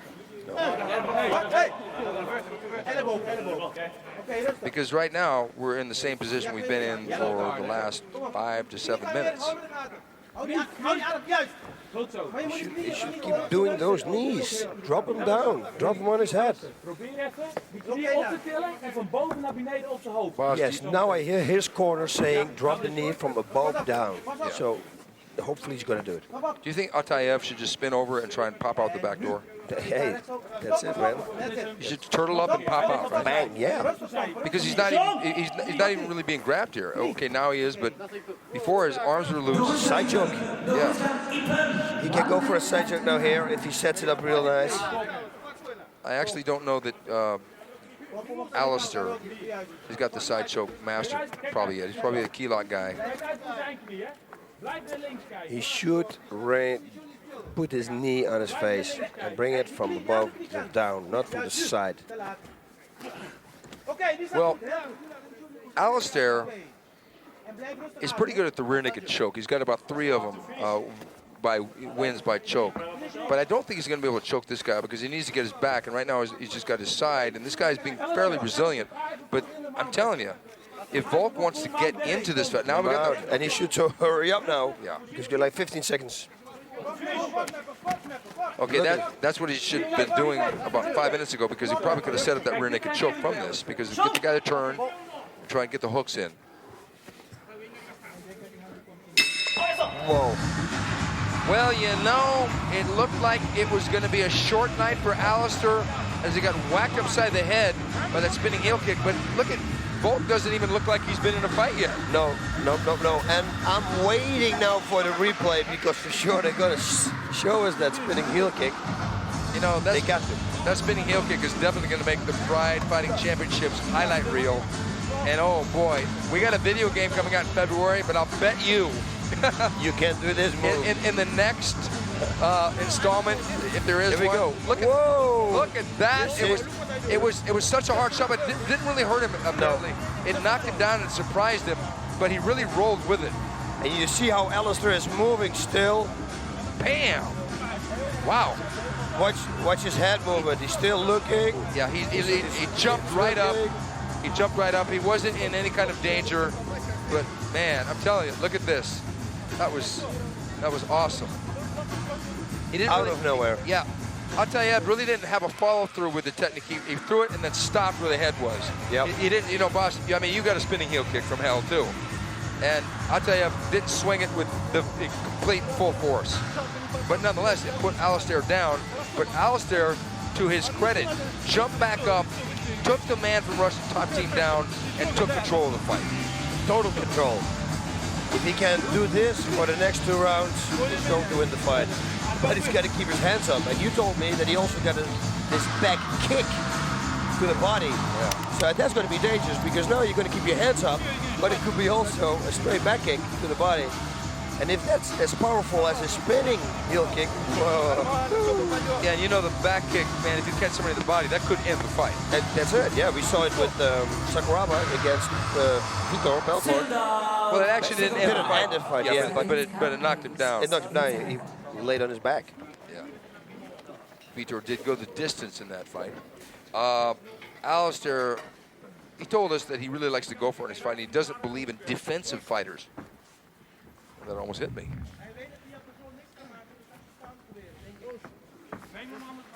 Round 2. Keep his hands up. Yeah, really. Well, or not too high because they don't want to leave the belly open in case the guy unleashes that back kick. Follow that up with a kick. Oh, here comes the knee. Whoa, there's the knee. Yeah, and that hit him on the body, too. Took the wind out, I think. Whoa, and again. Yeah, Alistair got good knees. Good knee again.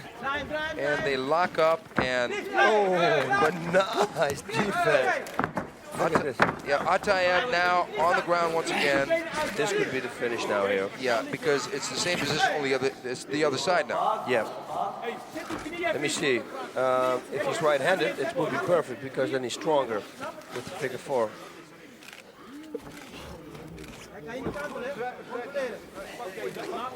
He should just start kneeing the body as hard as he can. I think the mount's better. Yeah. Because I think from here, because Atajev doesn't tie him up and keep him close. Because if Alistair gets to sit up and starts to drop bombs, oh, look, he's got the arm drop. I think that Alistair is going to ground and pound him and either get a choke or a TKO. You got to sit up, though. You got to sit up now. And then just go. Power shots. Yeah, and do not put your arm around the neck. Oh, there's the evil crossface.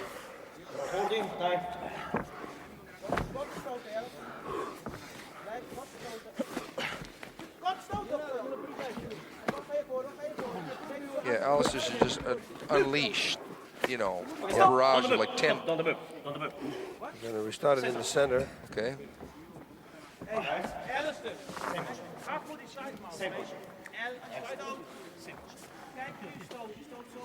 I'm surprised that Volk has not tried to buck the mount or roll. Yeah, I mean, that's pretty much out of every situation you can escape it, just bucking. Yeah. What happened? We've got, looks like we've got a situation here where we have to have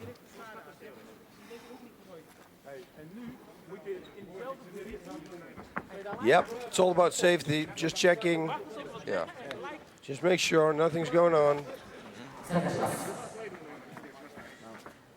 Okay, mount a position. Alistair must like this. Oh, you want me to mount you? Okay. Okay. But he shouldn't stay close like this because he hasn't been in danger of being submitted, you know, or even rolled off. At the end of the first round, he had the mount, and he sat up and he started to drop bombs, and he should do more of the same. He should do it right now. Why? Yeah, because the guy's not even grabbing and holding onto his arms. He's just letting him do his thing. No, don't try for a key lock from here. No, why would they do that? Come on. Because you can get turned. Right That's now, what this is what he should do. He should sit up even further, throw straight and then hook, straight then hook, body, head. That's it, body too. Yeah. Right, right, left, left. There you go. Oh, there's the guy finally tried to buck him off. But he needed to have the arms trapped in order to do that. Yeah, and the legs. Yeah. Which he both didn't do. So that's not going to work. Now he's got the knee up. Yeah, that's kind of dangerous. Yeah, he could get flipped over here. Yep. But he goes knee down again. Now power shot. That's it. You should stay high, man. Just see if he can end it. This guy looks like he can take a shot, though. Yeah, he does. 3 minutes into the round. That's 2 minutes. That's 2 minutes. Okay, with 2 minutes left, Alistair in the mount. Seems to be biding his time. I think that Alistair's got a lot of respect for this guy. Yeah, you have to. He saw Heath Herring finding Fedor, so he thinks, okay, let's not make any mistakes here.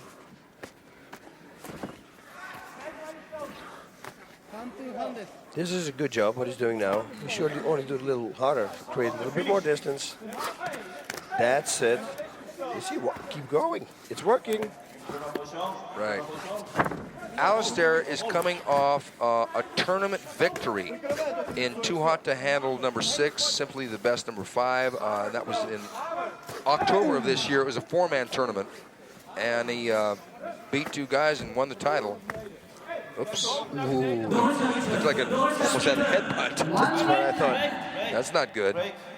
Okay, good. They're going to restart him. Yeah, please. Because it was in the same position. Oh, he doesn't move. He gets a yellow card. Okay. I understand. He's got to give him a front kick now. I think that Volk has got to be in desperation mode here, and he's got to throw a big shot. He's got to try and knock out Alistair Overeem. Look at this, flying, jumping. Yeah. Okay, this is going to be the end, it looks like almost. He's got to put the underhook under with the left arm, and then reverse and put him in the corner. Because he's going to get thrown now. You see, throw's going to come up. Ooh, nice knee. Good knee to the body. Partially deflected, but that one landed. Ooh. And Alistair really turning up the heat here. Oh, good right hand, but look. Oh, he's got him. Uh-oh. Fight's over. Fight's over. Fight's over. Whoa. Yo. Welcome to Pride. Wow. Alistair Overeem. Man. And the winner from the Netherlands, Alistair Overeem. Okay, it was a knockout at 4 minutes 59 seconds of the second round. I'm talking about he had 1 second left in the round.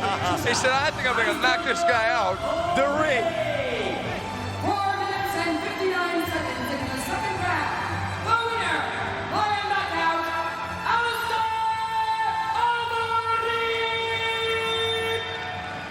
I want to see the rerun here, the replay. Oh, yeah, what me too. exactly was it? Yeah, me too.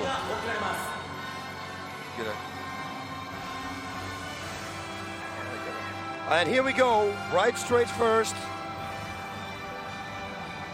Looking around a little bit.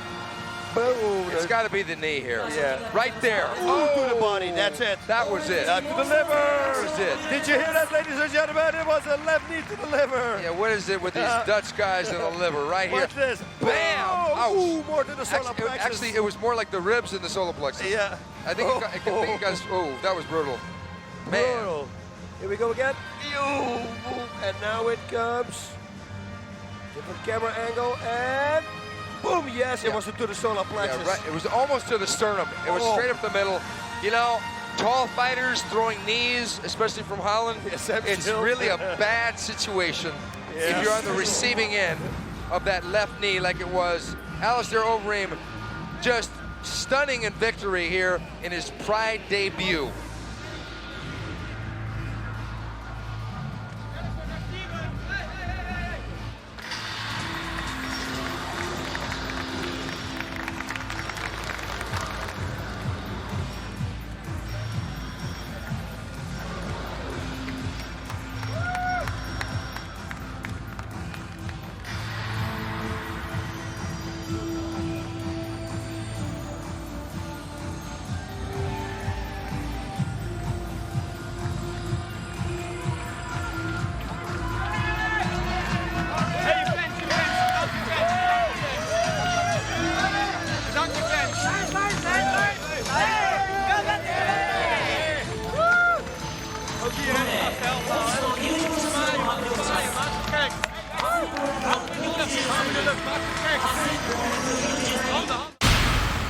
I know that you've told Boss and I when we did the interviews for the information that you weren't as angry as you used to be. Yeah. Do you think that's a plus or minus to a fighter? It's a plus for me because I'm more calm and I'm a thinker. Before, I think I was just uncomfortable with me and like what I was doing as far as my training goes. I was upset. My coaches and them, they tried to get me to do the right thing, but I was always just trying to do my own thing. Now I'm listening to my man, Mark Coleman, and we kind of took our training on the road. Instead of staying at home where our family and friends can get at us, we got away from Ohio, went to Houston, and trained with Sal Solis. And I think it's a nice alliance. Hammer House going down there, getting away, beating each other up, just like we do at home, except there's more more continuity, I guess. You know, we're gelling. We're gelling, and today I think we gelled just at the right time. Okay. What have you been listening to musically lately? Que tipo de música você tem escutado ultimamente?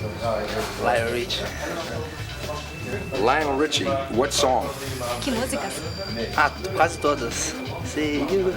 Go ahead, say. Come here, no, come on. No, go ahead.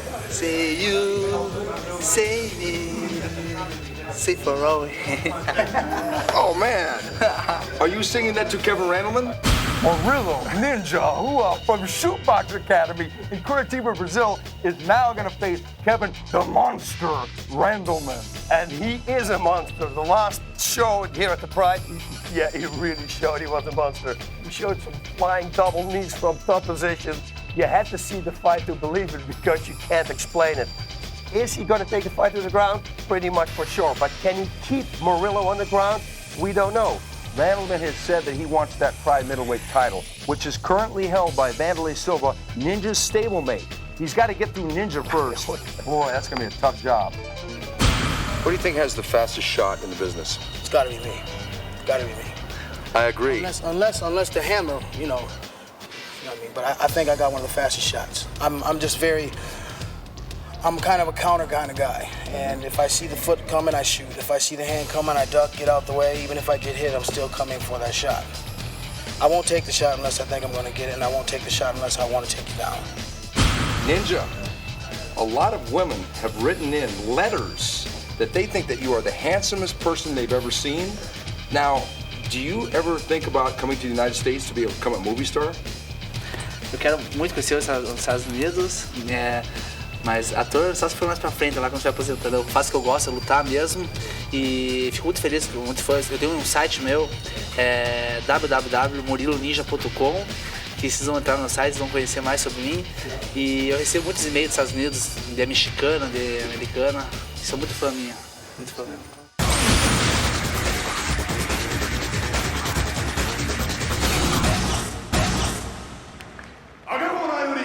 Murilo Ninja 選手の入場です。Oh yeah, man. Foster, playing your song again. Oh, if the people would only knew. Actually, the El Guapo song was a little bit of a start like this. But speaking of Murilo Ninja Hua, here he comes into the ring. And no telling, is he going to have the ninja outfit? We don't know. Yes! In the red corner, from Brazil, Murilo Ninja! And you know, he doesn't really look like the kind of guy that likes romantic music, does he? No, especially Lionel Richie. A Shogun. Yeah, he looks like the kind of guy that would like, I don't know, something else. But I tell you, as soon as he loses the mask, we're going to see that smile that has charmed so many fans already around the world. Yeah, he is so relaxed before his fights. It's incredible. You can interview him like 5 minutes before, and then he's still smiling and laughing. Yeah, he's losing the mask now. But he's got to be serious now. I mean, Randleman is ready for action. To me, Murilo Ninja Hua is one of the most interesting figures in the face of the new martial arts generation, the new mixed martial arts generation. He's a smiling, happy guy that comes from Shootbox, one of the most dangerous and deadly gyms on earth. But you know, that man there, Kevin Randleman, is going to give him everything and more. This is really a make it or break it fight because both these guys are top 10 middleweight, light heavyweight, 205-pound and below fighters. This fight means a lot in the gist of what is to come for title shots, for who's going to rise up and who's going to fall down. Yeah, Ninja in the ring. This is the fight we've been waiting for, baby. 青コーナー178センチ 97.5 キロ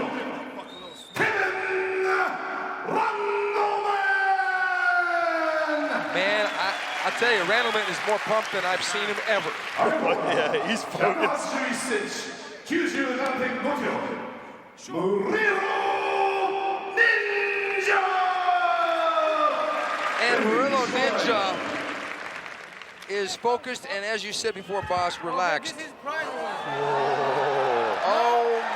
Oh man, here we go. Stare down city. Maybe they don't know each other too well. Maybe they don't understand each other. Maybe they're going to try and terminate each other.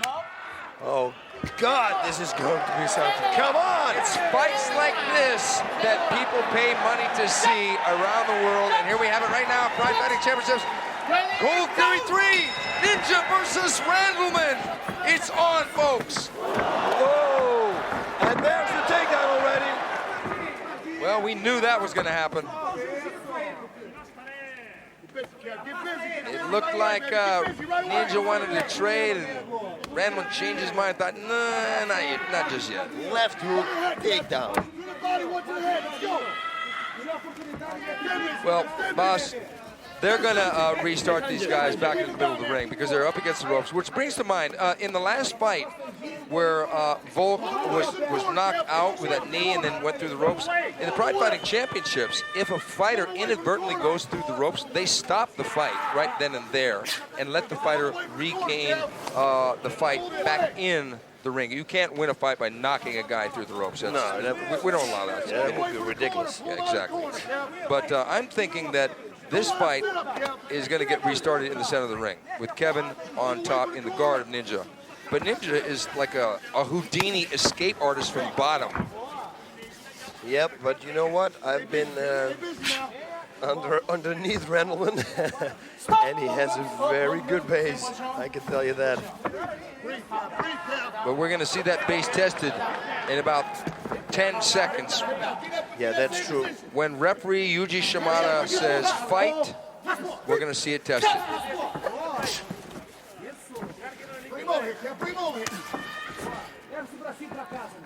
Is Ninja going to try for an arm here? Yes, he is. He's trying to maybe use that as a backdoor for a thing to escape, but that's not going to work on an arm like Randleman. But it'll really annoy him. Randleman only has to jump over to the other side if he wants now. Well, I don't know, boss. He's creating pressure there. I don't think you can submit him from here, but Randleman's having to deal with it now. He's simply got to jump over. Yeah, let's hope he knows that. Oh, no, he's caught. Oh, he's caught. Wow. Yeah, there's nothing. What he can do now is grab the inside of his left leg, his own left leg. So put his knee up, step on his left foot, then grab the back of your knee and with your left hand and put it back down. Because now it looks like... Are they going to restart them in this position? Wow. Whoa, he's going to get out. Oh, no, this is not good. Not good, not good. Whoa. Wow is right. The man with the full contact fighter trunks, Murilo Ninja on top. Half guard of Randleman. And if Randleman has a weakness, it's fighting from his back. Yeah, but it's kind of strange because he trains with Mark Coleman and he puts him pretty much always on his back, I guess. That's what he told me himself. Okay, well, we'll see. He's got a buck out, he's mounted. Yep, he's got to get out here. He's got full mount, and we're not even halfway through the round yet. I would have to say that if there be a position that Kevin was in a disadvantage, it would be this position right here. Yep. He's a top player. He likes to be on top. Oh, there's 7 minutes left in this round. If Ninja plays his cards right, he might be able to get... Oh, wow! Explosive turn there. Yep, that's what we were talking about before the match. Right. The endurance of Ninja and the explosive power of Kevin Randleman. Yeah, you know, look at that left hook by Randleman. Now, Randleman even admitted that when he was put on his back by Randy Couture in the Ultimate Fighting Championship, that was a weakness. I think he worked so hard, as you said, with Mark Coleman. Yeah. Look what he did. He flipped Ninja over. Yeah. Now, Ninja is known as one of the best grapplers at shoot box.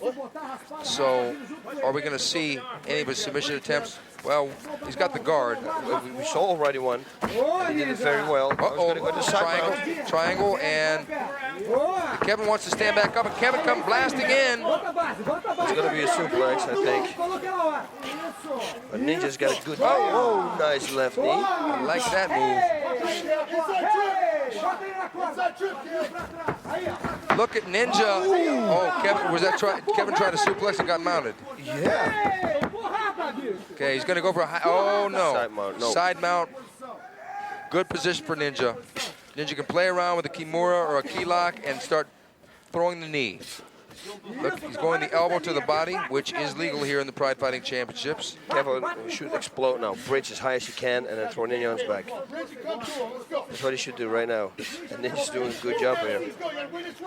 Well, I'll tell you what, this fight is every bit as action-packed as we thought it would be. And if you want action like this and more, pick up in February the Pride Fighting Championships video game from THQ. Ninja on top. Kevin should grab his hands together, but around the waist of Ninja and throw him on his back. This is not good, but maybe good to escape now. Come to your knees, Kev. Bridge and come to your knees. Let's go.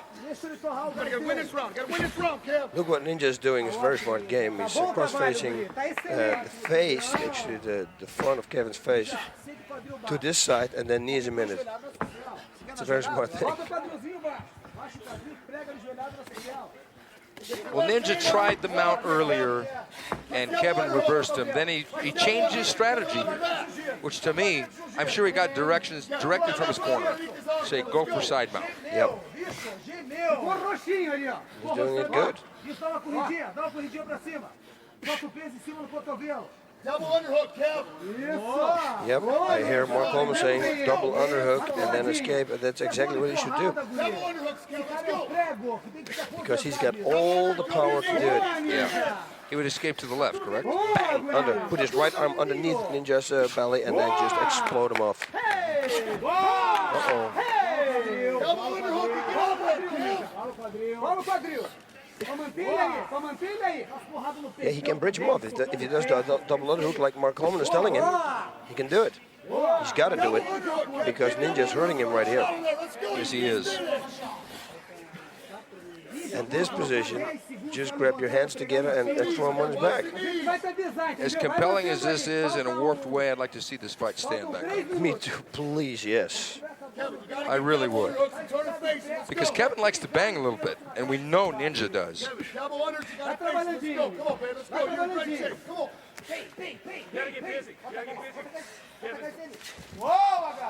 Okay, Ninja kneeing the arm of Kevin Randleman. Right away after that, his body. Yeah, if somebody's working, it's a Ninja. 3 minutes left, round number 1. That's a long time. So he's got to get out now. He's got to do what Mark Coleman tells him to do. Double underhook, explode out, back on the feet. You know, Kevin wanted this fight with Ninja a while back. As a matter of fact, he wanted to fight with Ninja before Ninja fought Arona. Now, Ninja did drop the decision to Ricardo Arona in the last Pride Fighting Championships, but it was such a close fight, I don't think his stock dropped that much from that loss. No. No way. And right now, Ninja is controlling the action. That's it. There it is. The explosion. And look at this. Now what? Oh! Good left hand by Randleman. Ninja waited for a second. Now Ninja's got to expect those punches to come. And Ninja going to spin around. Oh, they're back to stand. Oh! High kick by Ninja. Ninja swinging wild there. Randleman should keep his hands up here. Left hook. Randleman should keep his hands up here. Yep. Because he's going to eat a high kick or a knee or a punch if he got his hands down. Well, unfortunately, got the clinch. But look, man, these guys are really, really expending a lot of energy in this first round. Oh. Yep, that's that left knee to the head from the shoot box. They all do it. Oh, yeah. It's very much reminiscent of Ernesto Hoost, actually. Hoost likes that knee, too. And I think maybe he probed 2 times with that, throwing it lightly. I think the next one, if he sees the opening, he's going to lay a lot of leather behind that knee. Okay, now they're going to restart him again. Ninja comes flying across the... Oh! Randleman drops Ninja! Whoa, and again, right? But Ninja comes right back at him and wants to trade, and Randleman takes him down again. Whoa, Randleman, if he would have kicked him there in the head. Yeah, but I don't know, maybe because he's wearing shoes and it's up to the referee. Yeah. Man, but Randleman, he hit him with a good shot. Yeah.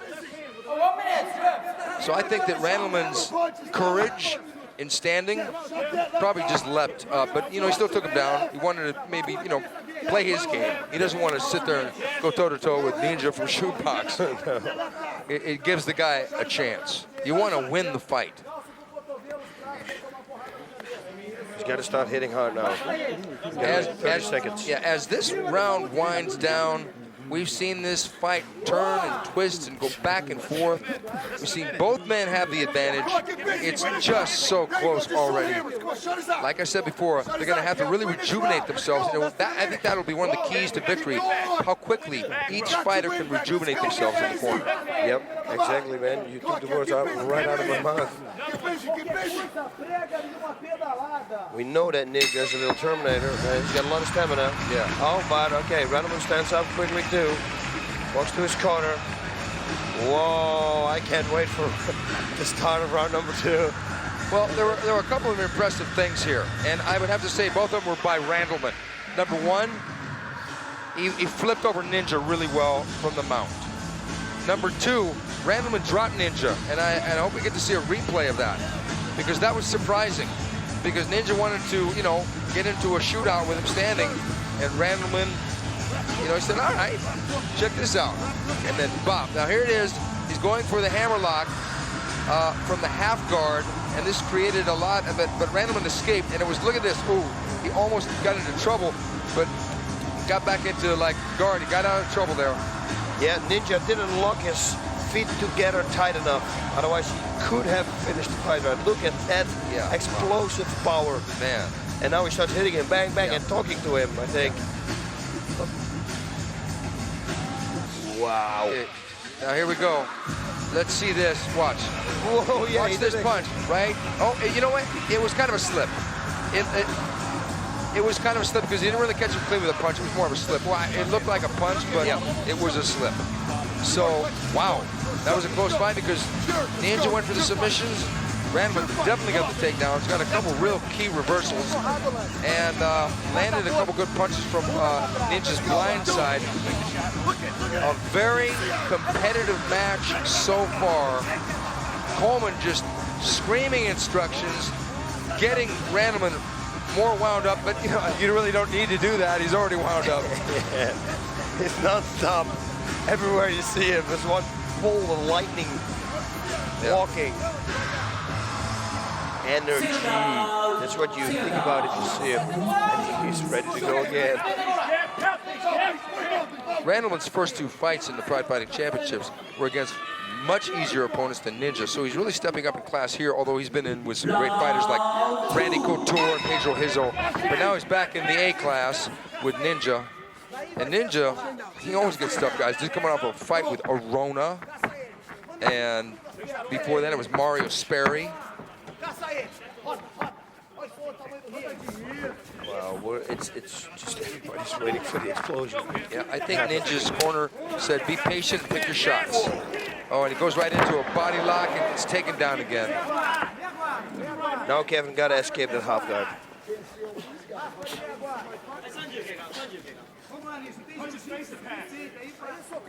Ninja's going to knee him with the right. Yep. Let's go. Work on that left eye. Come on, Kev. Win this round. Yeah. Throw some punches, Kev. You got to get busy. Throw some punches. And what position is this, boss? Yeah, good. I just wanted to ask you that. I got you first. This is Jean-Claude Van Damme. Sit on the side position.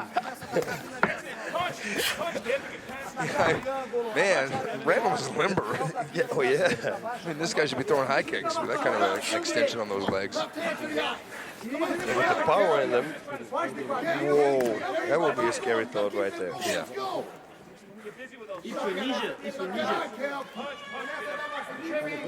Kev's got to work. Ninja's got an open guard. He's got to pass it now. Bang, go to the side. Well, we've got Ninja again on the bottom, same way he was earlier in the fight, and also the same way he was for a good part of the Arona fight in his last appearance here at Pride. Do you think that Ninja needs to work on his escape from the bottoms more? Yes, I think so. But I gotta say, though, that Arona and Kevin Randleman, those are two guys. Two of the greatest. Yes. At controlling you from the top. Yeah, yes. for sure. So he's not gonna have many problems with other people. Yeah, because he never did. But then he never faced wrestlers the caliber of Kevin Randleman or Ricardo Arona, two of the best in the business at 205 pounds and below. Yeah, he's got to go. He's got to work. That's it. That's what we want to see. More of those, Cal. More of those. His eyes almost shut. Come on. There we go again. And here is Coach Mark Holmes shouting, close his eye with the punches. Yeah, because Ninja's right eye is swollen already from the punches. Now Ninja gets guard here, and then he goes to half guard. Right hand, punch in the ribs. Let's go. You got to stay busy, Cal. Keep going, Cal. Elbow in the rib with the right arm. Elbows. I'll tell you what, we said this before, that Randleman, look at that. That did land a little bit now. Man, what a left hook. That was a good shot. Man, he should go out. I'll tell you what, man, I like that left hook for Kevin Randleman. I'd like to see more of it in standing. He told us about it. He did. He said, I got a great left hook now. Now what? This isn't what he planned. He should explode now. Right away. Right away. Oh, he should have never done that. Yeah, he lost his position. He should move now because maybe Ninja is still a little bit dazed of that punch. He should react. Should get out. If you want to rest, try to rest on top, but not in this position now. Yeah, I feel he's going to put his right hand on a double underhook. Bang, he's going to get out. He's got to do it now.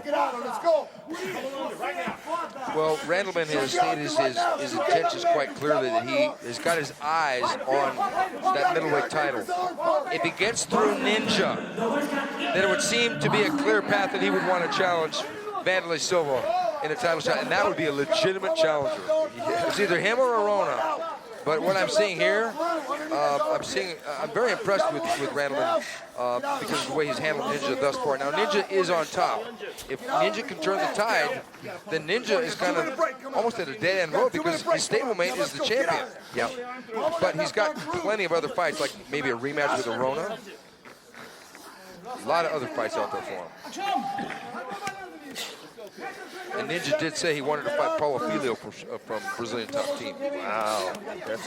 But he's got to get through Randleman first. Yeah, let's see if he can pull this one off. But to be honest, I don't know that Randleman can stop Ninja. If he decisions him, again, Ninja will be in that limbo land of what to do next. If he gets a victory over Paulo Filho, it may put him back in the position.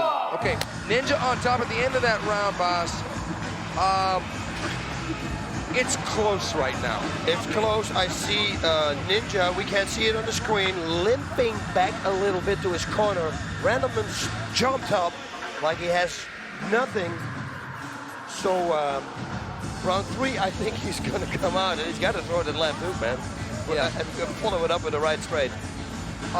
Randleman would never say something like this as an excuse, but I saw him backstage about a half an hour before the show started, and he had complained that he had injured his ankle while he was warming up in the ring pre-fight. Yeah, and it was bad. Yes, it was bad. He was limping, and well, I was really worried. Okay, there's Ninja, and he's getting a lot of attention from the doctors. They're looking at that right eye, and I think Ninja may be in a come from behind situation here, boss. Yep. Let me see the left hook. He comes up. Boom! Oh, that was that takedown. Yeah. I want to see the left hook. Yeah.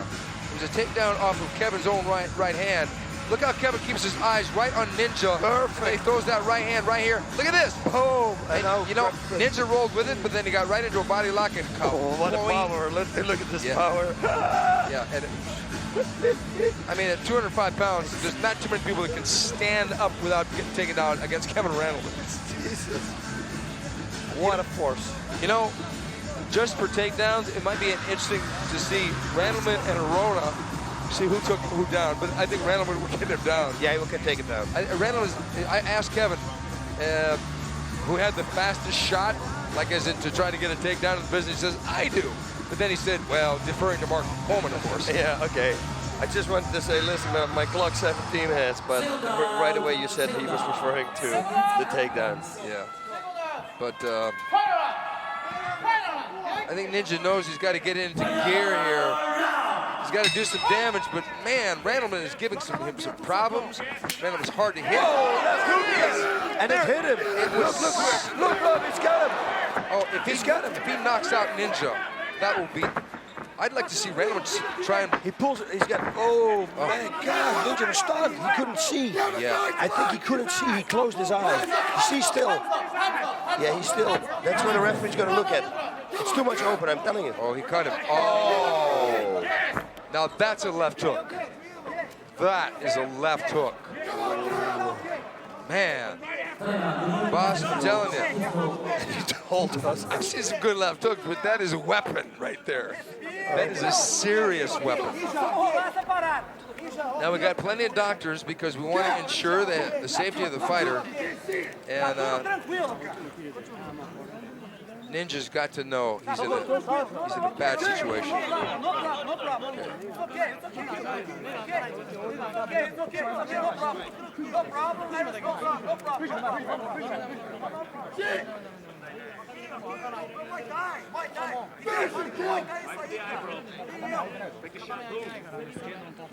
Well, I'll tell you, Kevin Randleman has been training a lot with Saul Solis. And it seems that training has been paying off, Saul Solis being the very noted Muay Thai instructor. You can say that again. I have a lot of discussions there. Hujamar is looking at Ninja. It may be a last minute. That right eye looks bad, and the referee is basically telling him it's over. It's over. He won the fight. Wow. Impressive, man. Ladies and gentlemen, we saw Randleman growing into his last fight. It's like unbelievable.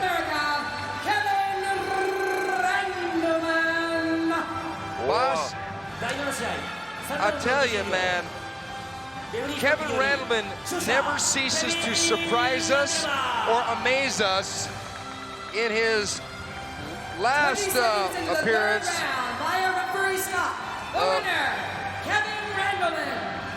in his last appearance, he did those knees, those flying knees. Yeah. Now he does a left hook from hell. Yeah. And he took out Ninja. Wow, look at him jumping.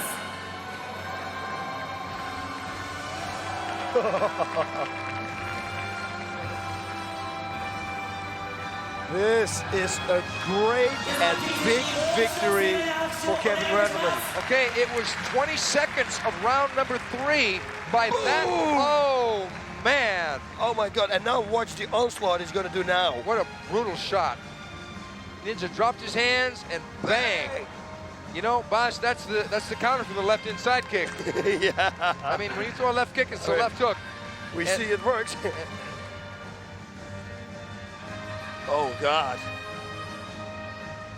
And now the finishing. Watch this, watch this. What a power.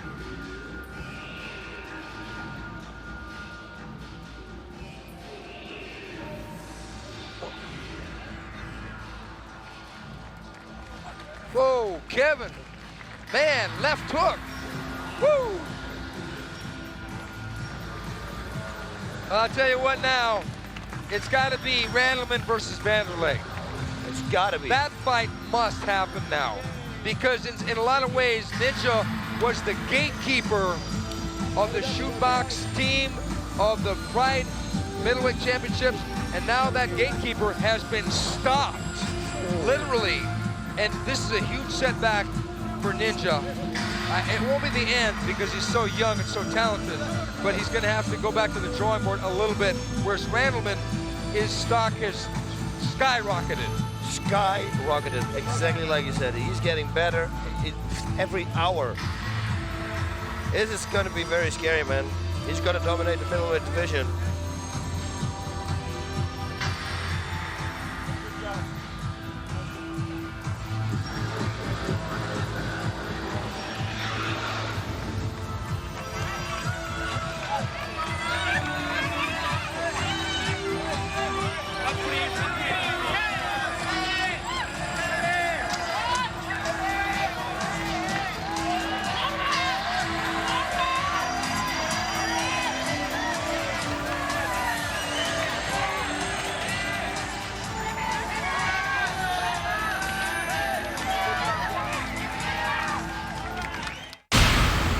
I'm here with the Pride Heavyweight Champion, Rodrigo Nogueira. Are you more excited or nervous about fighting Dan Henderson or about your brother fighting?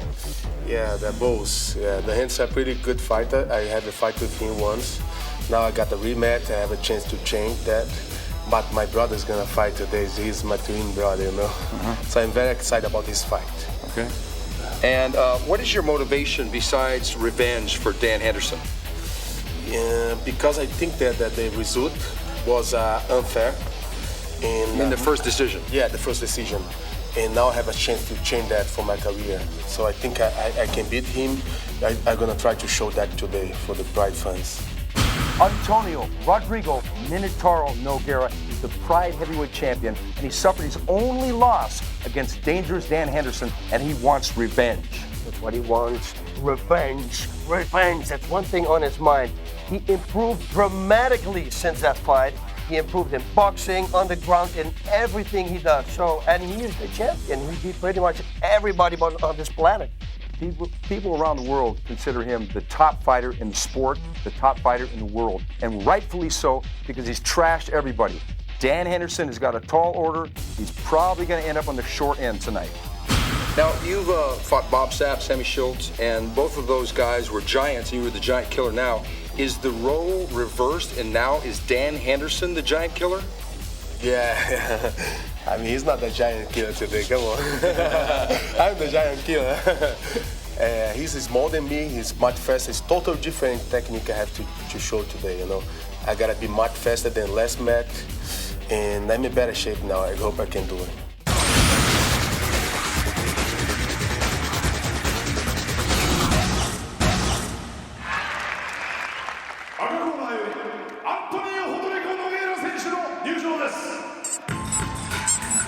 Yep, now, you could say who's the man, who's number one, and it happens to be this guy right here, Pride Heavyweight Champion, Antônio Rodrigo Nogueira, also known as Minotauro.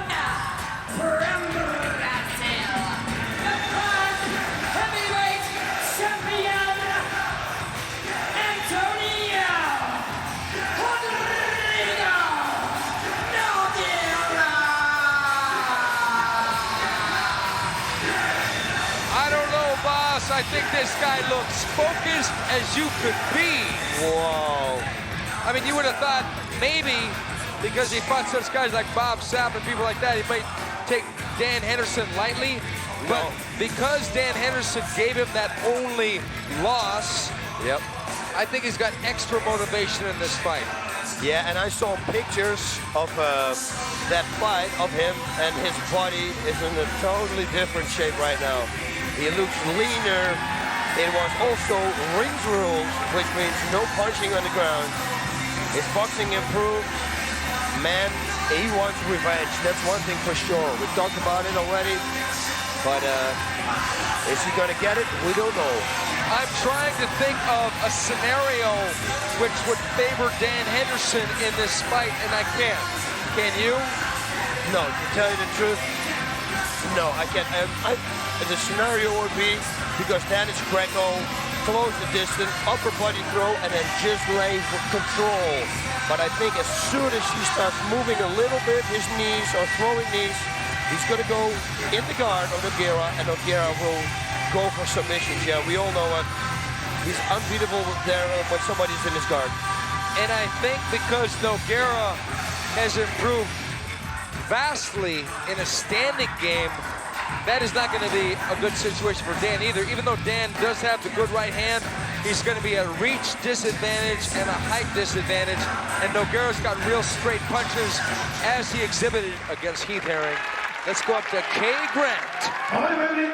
Pride 24最終試合第8試合を行います。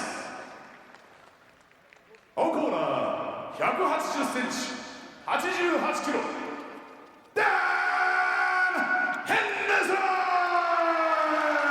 From Team Quest, dangerous Dan Henderson. 191センチ 106.5 キロプライドヘビー級チャンピオンアントニオ・ロドリゴ・ノゲイラレフェリー芝居なおこの試合は両選手の体重差がヘビー級規定による 15kg 以上ありますが Yep, and we were talking about that the underdog thing, but you know what? In the opening of the show with the girls, I really thought I was top dog there, but you as the underdog clearly stole all these girls away from me. So if this is going to happen now here in the fight... Yes, but boss, let me tell you something. I don't think I will ever be anything but the underdog next to you in a physical sense, because you're the man. I mean, I have a lot of respect for you. It's true, I got the girls. You got the girls. And I'm telling you, I'm not gonna lie, it is a fantasy. I mean, the Pride ring girls are gorgeous. But back to the fight. Yes, let's do that. The underdog versus the overdog. Henderson wants to touch gloves. Doesn't look like Nogueira wants any of that. Nogueira. Right hand by Henderson right away. As you said before, Henderson going up. Yep, and we heard Nogueira saying that he had a very strong grip.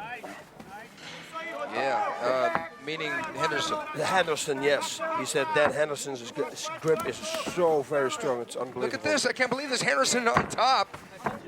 Yeah, but that's what I said, you know, he's an Olympic-style wrestler. Nogueira trying for the takedown. Look at the balance of Dan Henderson. I'm impressed already by Dangerous Dan. He's closing his hands. God knows he's going to throw him, upper body throw. If Henderson needs a fight, like a fight of his life, it would be in this match. And this would be a total upset. If he can pull this off, wow. That would be unbelievable. Dan Henderson said he was glad that this was a non-title fight because he said that if he won the title from Nogueira, then he would have to face all those big guys like Semi Schilt and Bob Sapp and all those big monsters. That's a good point. I think he wants to stay down around 205. Actually, Dan could cut to 185 if and when we ever create that third weight division. Well, I'm looking here at Nogueira's face. His nose is red. I don't know if you can see it here on the screen, but from ringside you can see it on the right side. It had to be a direct result of that overhand right that Dan threw right away at the beginning of the match. Look at Henderson using ring movement. Look at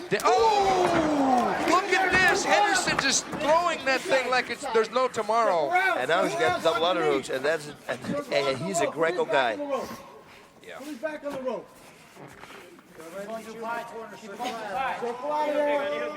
Man, I'm totally impressed here. Yeah. Whatever outcome this is going to be. Yeah, you know, exactly, boss. No matter what happens in the fight from here on out, if Henderson goes down in flames, this first couple of minutes has been so competitive. That's it. And he's going to throw it. There you go. I don't believe it. I don't believe it. I mean, you know what? I should believe it because Dan Henderson, being the decorated wrestler he is, has got that ability, but now he's in the guard of Nogueira, and this is probably the most dangerous position when you fight Nogueira is in the guard. Yeah, but not a full guard yet, and this is bad. Yeah. You do not want to be here with Nogueira. You see it coming. This is already pushing the hands away. This is a good strategy what Dan is doing right now. Stay very close. Keep your ear. Listen to his heart rate or something. Do something, but... Forget the stethoscope. Yeah. Cauliflower ear will do fine. Yeah. You see, he's already, Nogueira's grabbing his arm. He's probably going to grab, oh, nice right hands there. Look at this. Look at Dan going. Now, who would ever thought that the man that beat Bob South would be dominated by a man that he was out, who had a 30-pound weight? Yeah. Yeah, Dan is half the size of Bob South. Yeah, he is. Almost exactly half the size.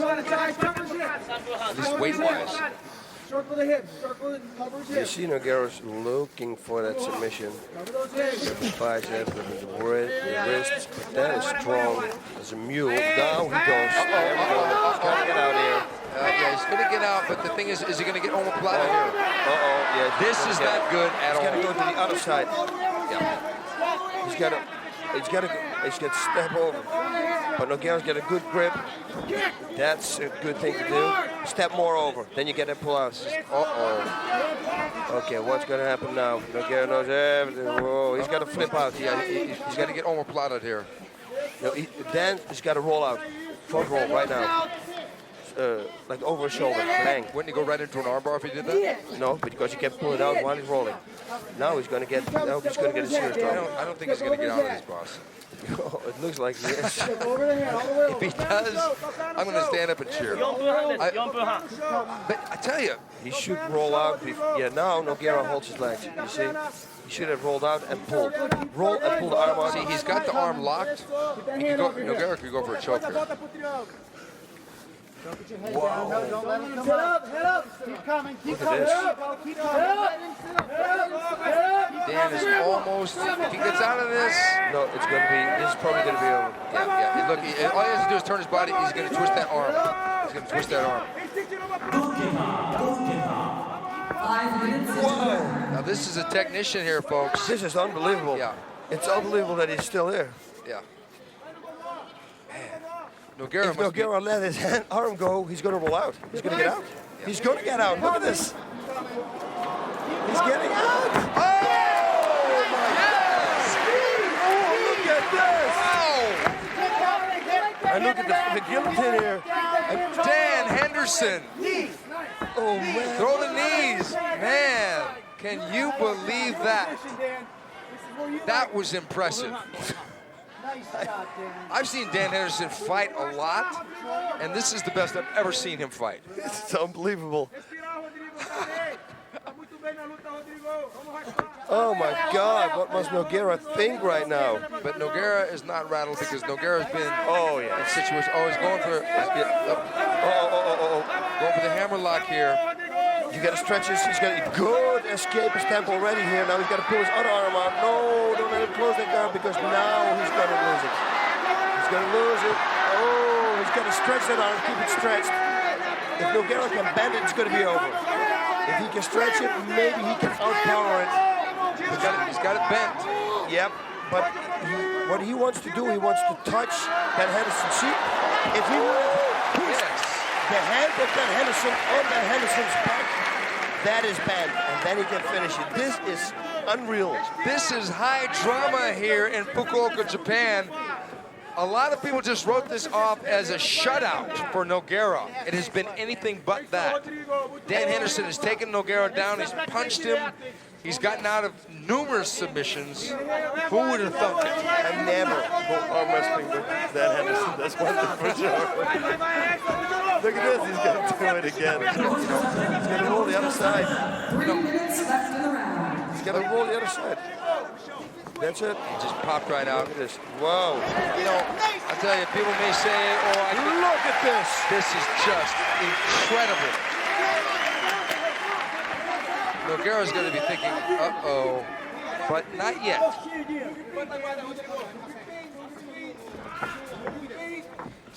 Nogueira knows it's the right hand. Yeah. He knows it's the right hand coming. It's a guided missile. So he should throw to the left with right straight. Set him up. Man, look how wary Nogueira is have this little Wolverine in front of him. But how much effort, how much energy has been expended by both men? A lot. Yeah. Doesn't wait difference to get, I think, that a little bit more. Uh-oh, Nogueira starting to peck. Oh, nice right uppercut there from Dan, but then Nogueira followed up with a knee. Was that a hit? Oh, big low kick. Dropped Henderson momentarily, and Nogueira steps back. And Henderson answers back. Oh, good right hand by Nogueira, but Henderson hangs tough. Looks like Henderson's getting a little winded here. Yeah, he's gonna need a second wind. He's gonna do exactly what he's doing right now. See if he can get a takedown, otherwise stay in this position, but don't let him go anymore. Oh, good knee to the body by Nogueira, and he steps back. Oh, that right hand again. That right hand caught Nogueira right on the button, but it didn't phase him this time. Nogueira seems to be in control at the moment. Yeah, we know that Dan has been in wars and he came back, man. So, especially after, oh, look at this. Look at this! Just training, punches, look at it. 1 minute left in the round. Wow, man. All you fighters out there, if you want to learn a thing or two about putting your heart on the line and making a statement, this is the match to watch. If you think fighting conservatively will assure you being a star in Japan, think again. Watch Henderson Nogueira. Oh, nice. Fake the right roundhouse kick, right hand. I love that move.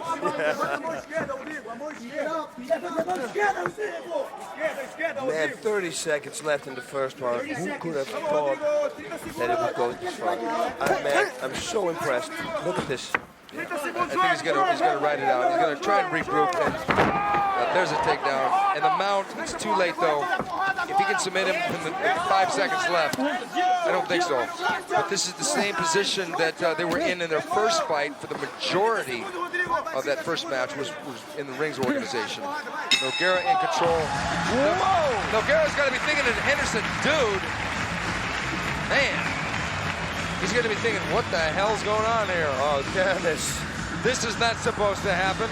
I'm supposed to walk through this guy. Whoa. Impressive. Yeah, in a word. Jeez. Well, welcome to the top 3. We can put him now in the middleweight for sure. Yeah, because, I mean, I don't know, man. I don't know a lot of guys, and you know, Henderson doesn't even weigh 200 pounds, 205 pounds. He's like down to 199, 197. 94. Oh, for this fight, he's 194. Please. And the other one is 234. And look at this. Henderson refuses to lose. Yeah. He just says, you know what, I'm not going to lose to you. Not yet. You know what, maybe they not at all. And look at this beautiful control. Well, and this. How the on earth could he get out of this? I don't know, man. He should have bent the arm, push the hand on Henderson's back, push it on his back. As soon as you release it, only 1 or 2 inches, you don't get the leverage anymore with a strong guy. And obviously, he's very strong. Now, let me ask you this. Do you think it's possible that Nogueira took Dan Henderson lightly in this fight? Listen, it's got to be. I mean, you know what? On one side, I don't think so. Because he knows that Dan is going to be ready for him. And Nogueira is the type of guy who's going to be always in shape. You know, he always trains hard with the whole Brazilian top team. But maybe in the back of the head, yeah, he thought, you know what? I got the weight advantage. I got this, I got that. I'm going to get him. I hope for Nogueira's benefit that you're right, because Henderson's coming off a loss to Nogueira's stablemate, Ricardo Arona, who's a lot lighter and probably not even technically as gifted as Nogueira. So I wonder I hope that's not the case. Because he knows that he's going to need all his facility to beat Henderson right here. But at the end of that first round, he had it mounted. I think that Dan may have spent his best in that first round, but we're going to see. Henderson's so cagey, so dangerous. Dangerous Henderson. That would be a good name. Huh? I already nicknamed it Dangerous Dan. Okay, there you go. From the... Ooh, that right hand. You know, he's waiting for it. He's just waiting in the wings with that right hand blast. Ooh, then left hook right uppercut. Nice. Right uppercut was a hit. And he's going to get him. Oh, my God. And again. And look at this. He's passing right away. No. Almost got side mount. But still, that's very impressive. Oh, the guard. He shouldn't have done that. But you know what? Until now, he hasn't been in trouble. And he did good, actually, with the punching power. I don't know, that first round. That was something else. If Dan is tired, he could play a smart game here, move a little bit around, catch a second wind, and then in the third round, go out blasting. Yeah. You know, it's like Henderson said. He said he wants to throw a monkey wrench into the works. And if he pulls out a victory here, I think he'll do just that. Oh, my. Oh. Well, then he's going to fight Fedor? No, I don't think he wants to fight Fedor. I don't know, man. Fedor, that's a scary guy. It's also a little Terminator. No, actually a heavy Terminator. Yeah. Wolverine. Look, he's going to go for the reverse figure four. If he's going to get that, he's going to try to pass it for the go for the guillotine. Oh, Dan did his homework. Now he's going for the other arm. This is dangerous.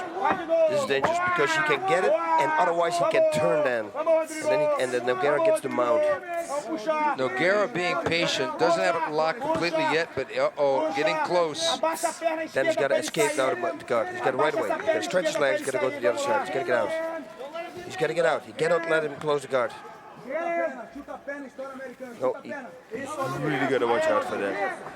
Nogueira is starting to lock that arm up. Yep. He's got it locked. And he's starting to lock the legs too, which is... But he can throw away a lot of energy here. We know by now that Dan is very, very strong. He's just resting. Oh, there we go again. It looks like Dan is working hard to get out of the guard. Yeah, he's not going to finish it. Like that is going to finish it if he can bend it. As long as he keeps it stretched, he can twist his arm now and then pull it out. This could be it. This could be it. And look at Dan working to get out of the guard there. Looking unbelievable. Oh my God! He's trapped. He's trapped. He's getting out. He is getting out. How is this possible? Look at this. This is unbelievable. He's out. Now what's he gonna do? He does not. This is the most amazing thing I've ever seen. The most amazing thing. How he got out of that block. Didn't he tell? I think he told me one time that he has a farm with farm animals. I think he walks around with them or something. He's so strong. Come on, Dan, hit him. Uppercut. Wow. Uppercut. Yeah, this is whatever happens. He cannot lose this fight anymore. Okay, we got 1 minute left, and Nogueira's on top now. Nogueira in side mount. Oh, let's go. No, this could be very dangerous. No, he's out again. He gets out of it. He's going for. Look at Henderson defending here, though. Perfect. Oh man, he's making this so difficult for Nogueira. Oh, let me stretch it. This is almost over. He's got to underhook. He's got to throw Nogueira off. 30 seconds left. Oh, he got out of it. Henderson escapes again. Harry Houdini relived here. Wow. This is so amazing. I tell you, we call him Dangerous Dan Henderson. Why don't we call him the Amazing Dan Henderson? Left knee. He needs that nickname for him right now. Houdini, dangerous, everything. Wow. This is crazy, ladies and gentlemen. Well, What must Nogueira think? But what is going on here? You know, the weird thing is, boss, you can't win a fight by escaping submissions. No. But you can sure as hell make a statement. Oh yeah, and hey, listen, but I tell you this, if he's gonna rock now round number 3, he might even win the fight. If he's gonna blaze out now, and with that right hand he rocks him, and then right uppercut left. Look at this. He bends the arm, as you said. Yeah. And look at Dan work his way out of the guard of Nogueira. Look at this, he's pushing it up. I never saw this in my life. I mean, we saw Alex Stiebling doing some crazy stuff too, escapes. Yeah. But this is with Nogueira now. It's unreal. And we said before, Nogueira's got the best submissions in the heavyweight ranks, but they're truly being tested tonight. And Dan Henderson is that little tune-up. He's making it like a test of torment for the champion. Inside the champion's head, he must be thinking, uh-oh, I thought I was supposed to be good at this. Listen, if he's going to lose on decision now, they should give him a rematch with Valentine Silva just for this. Wow. What could Nogueira be thinking right here? No, he thinks, how is this possible? He's blank. Right now, his face is blank. He thinks, what can I do? I did everything. I did for triangle, I did the figure fours, I did the shoulder locks, I did everything. I punched him. Nogueira had a similar situation when he fought Heath Herring, where he got him in submissions and Heath got right out, but Heath used brute strength. Dan is just, using his wiliness and his heart and soul. And Nogueira's got to be thinking, dude, go away, please. You're making me look bad here. Just go away, Dan, please. People are applauding here. They are applauding, and rightfully so. They're probably applauding Henderson. Yeah. Because Henderson has come in here. Look at this. There was the right hook again.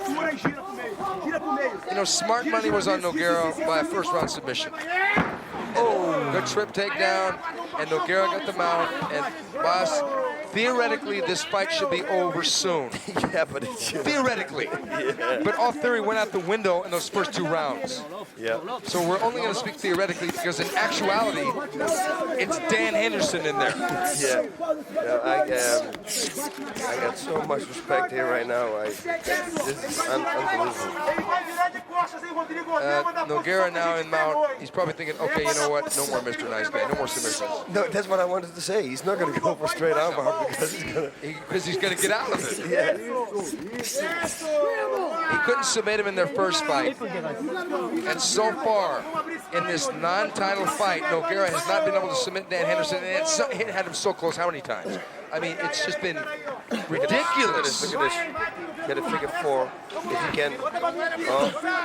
Yeah, no, he cannot really get it. But if Nogueira would make a half guard now to the opposite side of the right arm of Dan Henderson, then he could finish it. It's, by the way, the big boss who makes a people come back. Yeah, there's 2 really good writers on that book, I think. Yeah, the best. They took the best writer for it. Straight out coming up. Yeah, it's over. The fight is no, we can't say that. That's right. Oh boy. We can't say that. Oh yes, it's going to be over. Oh God, but wow, but this was unbelievable.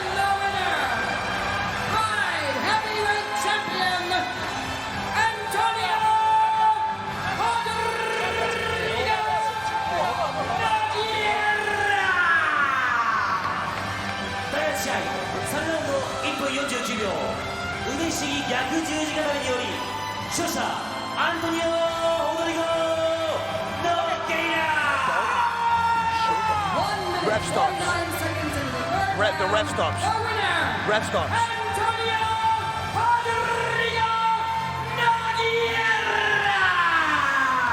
Okay, that was an amazing match.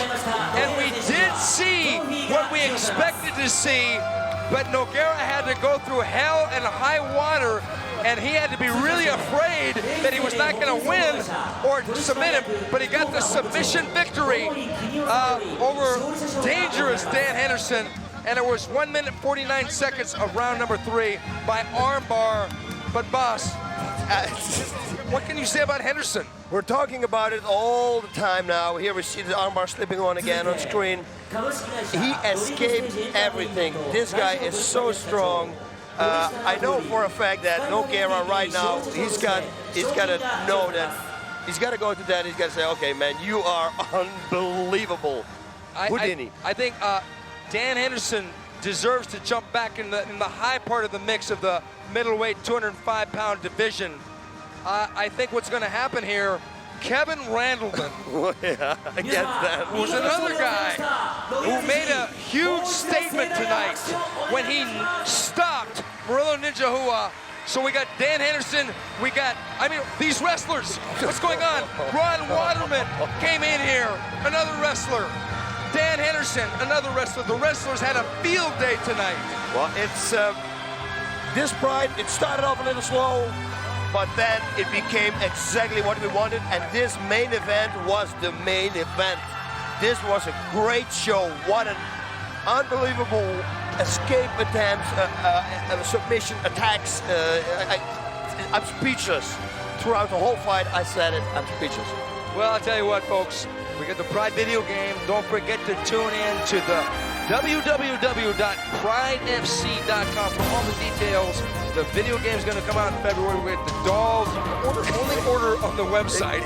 You know, we got all kinds of stuff going on. And we got 2 tournaments coming up. We've got the heavyweight tournament and the middleweight tournament later this year. So on behalf of my broadcast partner, he is El Guapo, Boss Rutan. I'm Steve Quadros, the Fight Professor. I'm the Fight Professor. Yes. This has been the Pride Fighting Championships, Cold Fury 3. We'll see you next time. Sayonara.